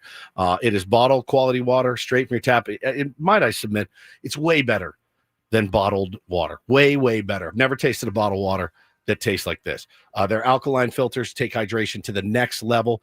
And by the way, clean water also deserves clean air. They've got state-of-the-art air purification that removes 99.99% of pollutants. So we've got pure water, fresh air, and a happy family, all thanks to my friends over at Eco Water SoCal. Get a free in-home water test today. Try the Soft Life and alkaline water now, just $9.95 a month. Call 760-350-3338 or visit ecowatersocal.com. Let them know Woodsy sent you. Not everything in life should be hard, especially your water. Keeping it soft since 1925.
Hey players, things are about to get real here in San Diego.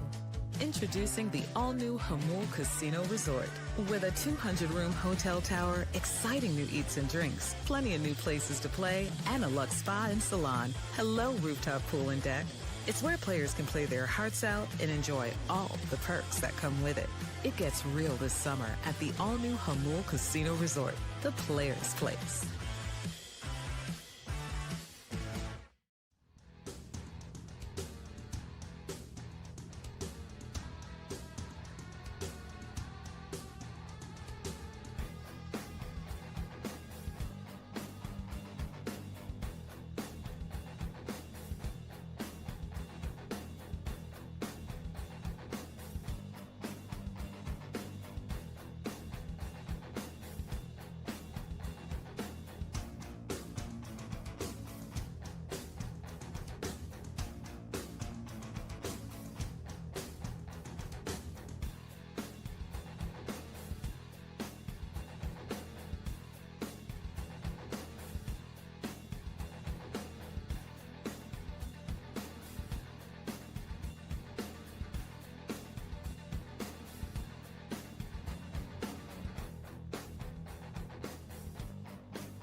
I want to say just one more thing about Luis Arraez before we get to our Reindl Report here. And I don't want this to be viewed as a criticism necessarily of Luis Arraez, but would you all agree he's having the worst season of his career? Yes. And that's it's not an opinion. It's not really an opinion. Even the way you phrase that, man, we don't have to be afraid to criticize players when it's fair criticism. He's having the I would criticize Manny if he was not producing. If there was a better reason- spot for him in the lineup. Part of the reason that's true is because he set such high standards over the course of his career with batting titles, batting averages well into the 300s, and hitting 285 for Luis Arraez is just not good. And I would hope that he would also acknowledge, like, if in an honest moment, he's a very positive guy, and whatever he needs to do to be successful, I totally get that, but he's got to realize that this season has not gone well for him for whatever reason. There could be an injury we're not hearing about. He obviously battled through the wrist pain from last season, but lost some of the power and the pop. There was very little extra base hits, but this year the average has gone down, and he doesn't walk very much. So when you're not hitting for an average and you're not walking very much and you don't hit for power, there's just not a lot to be said. And I think he's playing pretty good defense at first base. Mike Schultz points it out often that the metrics, their internal metrics, especially since the month of June, been playing really good defense. He had him ready, man. Schultz had him ready on Friday. I will even acknowledge that. I don't think he's cost them really anything defensively by being out there. He's been solid. What he hasn't been doing is what Luis Arraez usually does, and that hit for 330, 340 average. Yeah, man. It's 285 for him is and he's at 285 because he's been hitting even worse than that. As Craig pointed out, 250 on base percentage the last few weeks, and it's just not good enough. And you can't. Not from the top of your order. You can certainly continue to give him opportunities to get it going, because I think you need him to get going at some point, but it can't continue to happen at the top of the order, at the second slot in the lineup, when there are other options that you could put in there that are just going to be a more valuable at bat for the San Diego Padres. This weekend was a great example of it. And his numbers against Blake Snell were gaudy, like 6 for 9 or something. And so he's back in there in the 2, and I think he got a knock that night. He had a sack bunt that led to a run, but from your 2-hole hitter, Benny, you're looking for damage. I think a little bit more than I know they asked him. They wanted to see if he could walk more, and he swings at a lot of pitches out of the zone. The problem, though, is that some of the guys who walk the most in baseball also strike out the most, because one of the things that helps you walk is swinging and missing at 1 or 2 pitches before the third strike. Correct. Because that also gives you the opportunity to see more bad pitches that lead to ball 4. When you make contact on so many pitches, though, it's very hard to get 4 balls when you continue to make contact and put balls into play. You actually have to be a worse hitter to be a better walker. And that is something that I don't think Luis Ariz is ever really going to be able to do. No, He's I don't just think so too either. skilled at putting the ball in play Correct. to walk a ton. Correct. And again, it's not how you start, it's how you finish. Got a month left of the season. What can you do in 31 games? Can you get that average up over 300? I mean, if anybody can do it, it's him. Literally, we've seen him do it. We've seen him add 50 points to his average in like 4 days. He's crazy when he's in a zone. He just hasn't gotten there. He hasn't gotten there this year, and it's okay. Like, still a valuable piece of and part of this team. No one is saying boot this guy from the planet. Whether it's moving him into a different spot in the order, whether it's coming off the bench and Correct. giving you one of the better pinch hit at bats you could probably have in baseball. Correct. There's still room for him. Like, again, there's been so much sensitivity around Luis Ariz. And like, nobody's saying fire him to the sun. Well, maybe a few people are, but like, there's still room for him. It's just like, again, it all comes down to how can you most effectively optimize use him your lineup for run production. Where is he best? Baseball Talk on 97.3 The Fan is presented by Paramount Plus. You can't count on much these days, but you can always count on Sundays with the NFL on CBS and Paramount Plus. Watch your local NFL game live every Sunday on CBS and Paramount Plus all season long. Visit ParamountPlus.com/NFL to get started today. And let's get started on today's Reindl Report after a check of traffic here on 97.3 The Fan. From the 855 Get Ross Traffic Center, protecting San Diego after accidents or injury, here's Kelly Danick. Wrapping up a busy morning drive with several problems in the North County. A collision on El Camino Real on-ramp to eastbound 78. Also southbound 15 before Center City Parkway. Accident involving car and a motorcyclist over the right shoulder. And northbound 15 just before Camino del Norte. Accident being cleared into the center divide. I'm Kelly Danick with Ben & Woods, San Diego's #1 sports station. 97.3 The Fan. And get things started here with our today's edition of the Reindl Report. Now tuned into the greatest.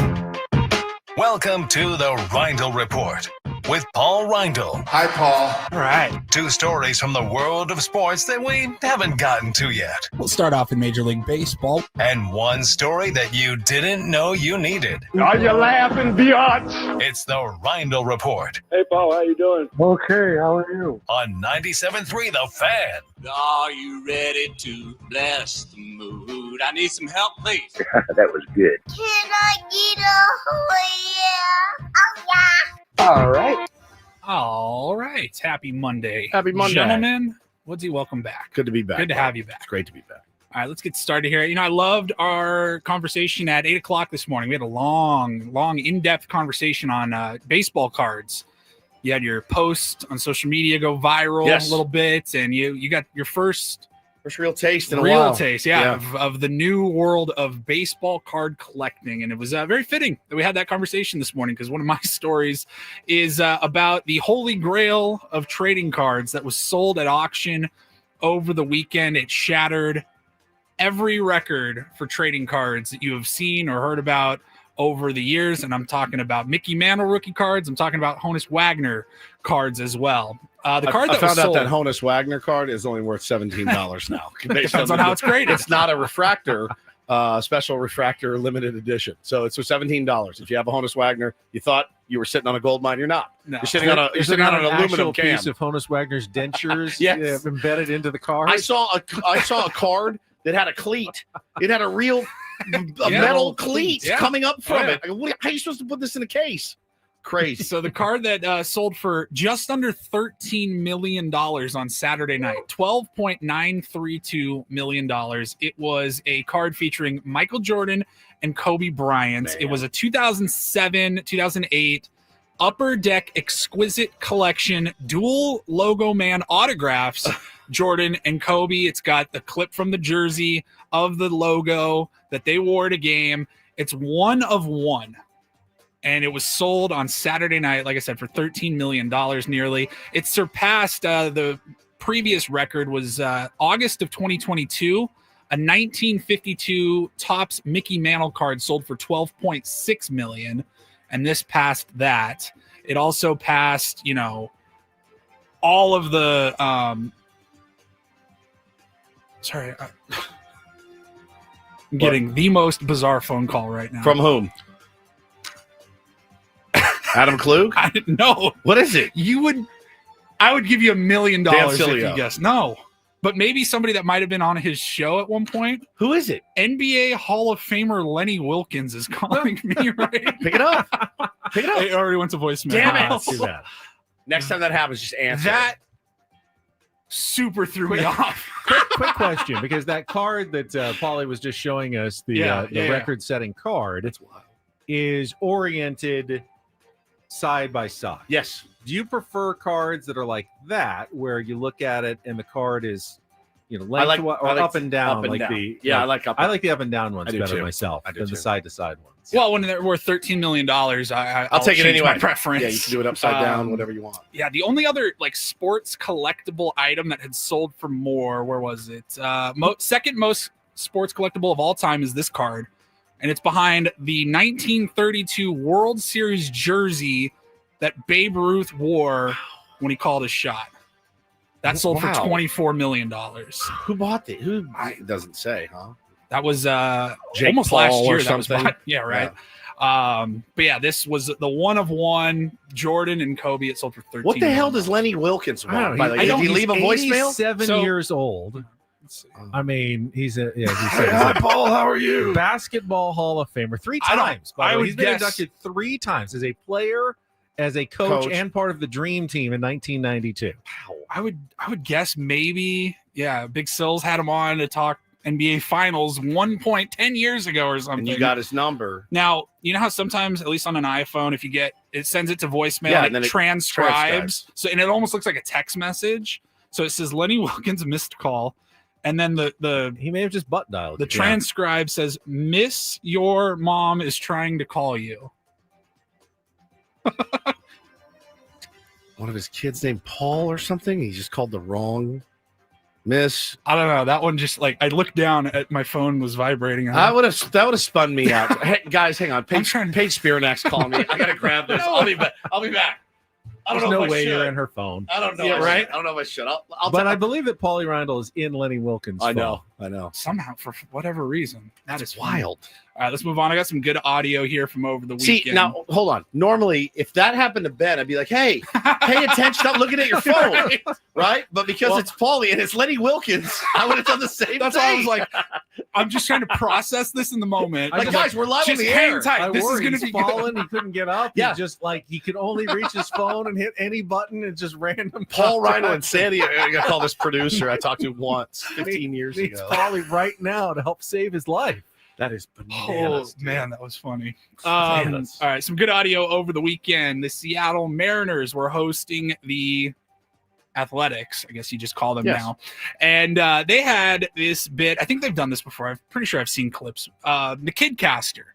I don't know how they do this, if they run a contest or if the kids' parents won it in an auction or something, but got to hang out in the broadcast booth with Aaron Goldsmith and Angie Mentink in the Mariners broadcast booth. And he was doing play-by-play for an inning. And they told him, they said, "Hey, you can have this whole next at bat. It's all yours." And it was this kid. He looks like 9 or 10 years old, maybe. His name was Russell. And he steps up to the mic with Jacob Wilson up to bat for the Athletics. And listen to this call. Up next to bat, Jacob Wilson, number 5. Batting just over 300 this year. It's a good hitter. Yeah, I'd say so.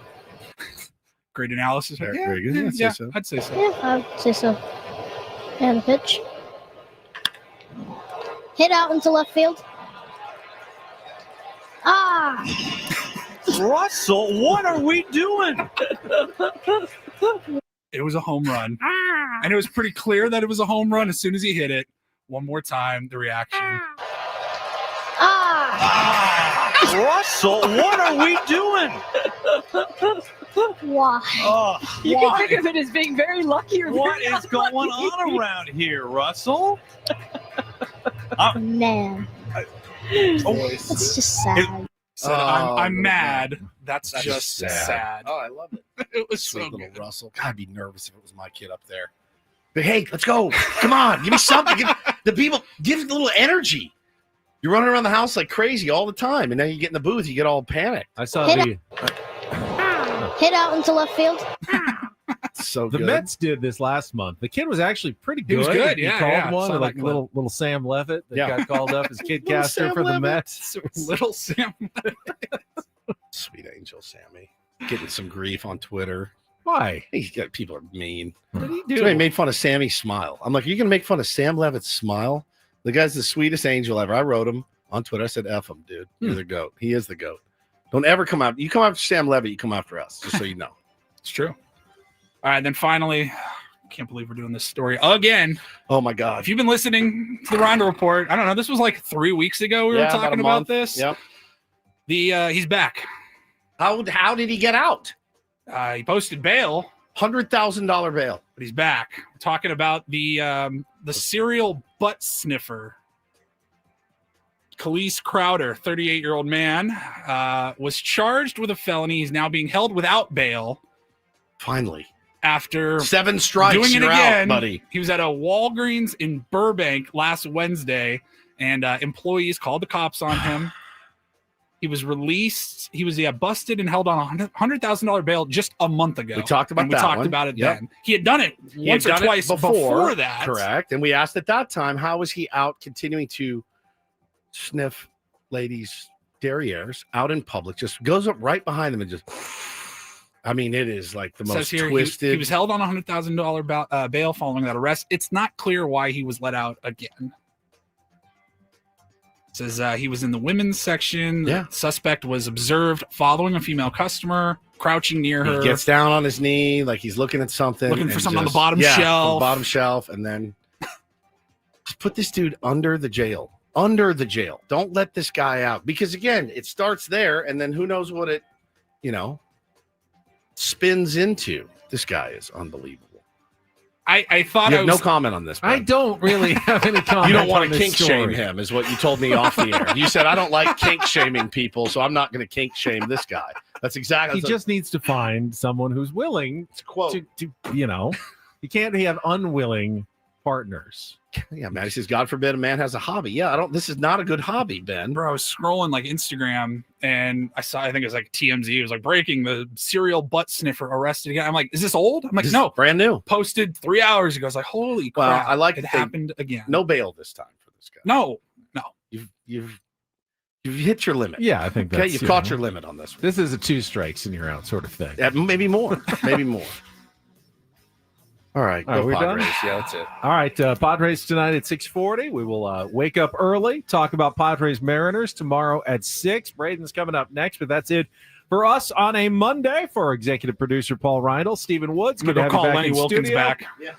Holly, call Lenny Wilkins back. Make sure he's okay, and stay tuned on San Diego's #1 sports station, 97.3 The Fan. So long, everybody.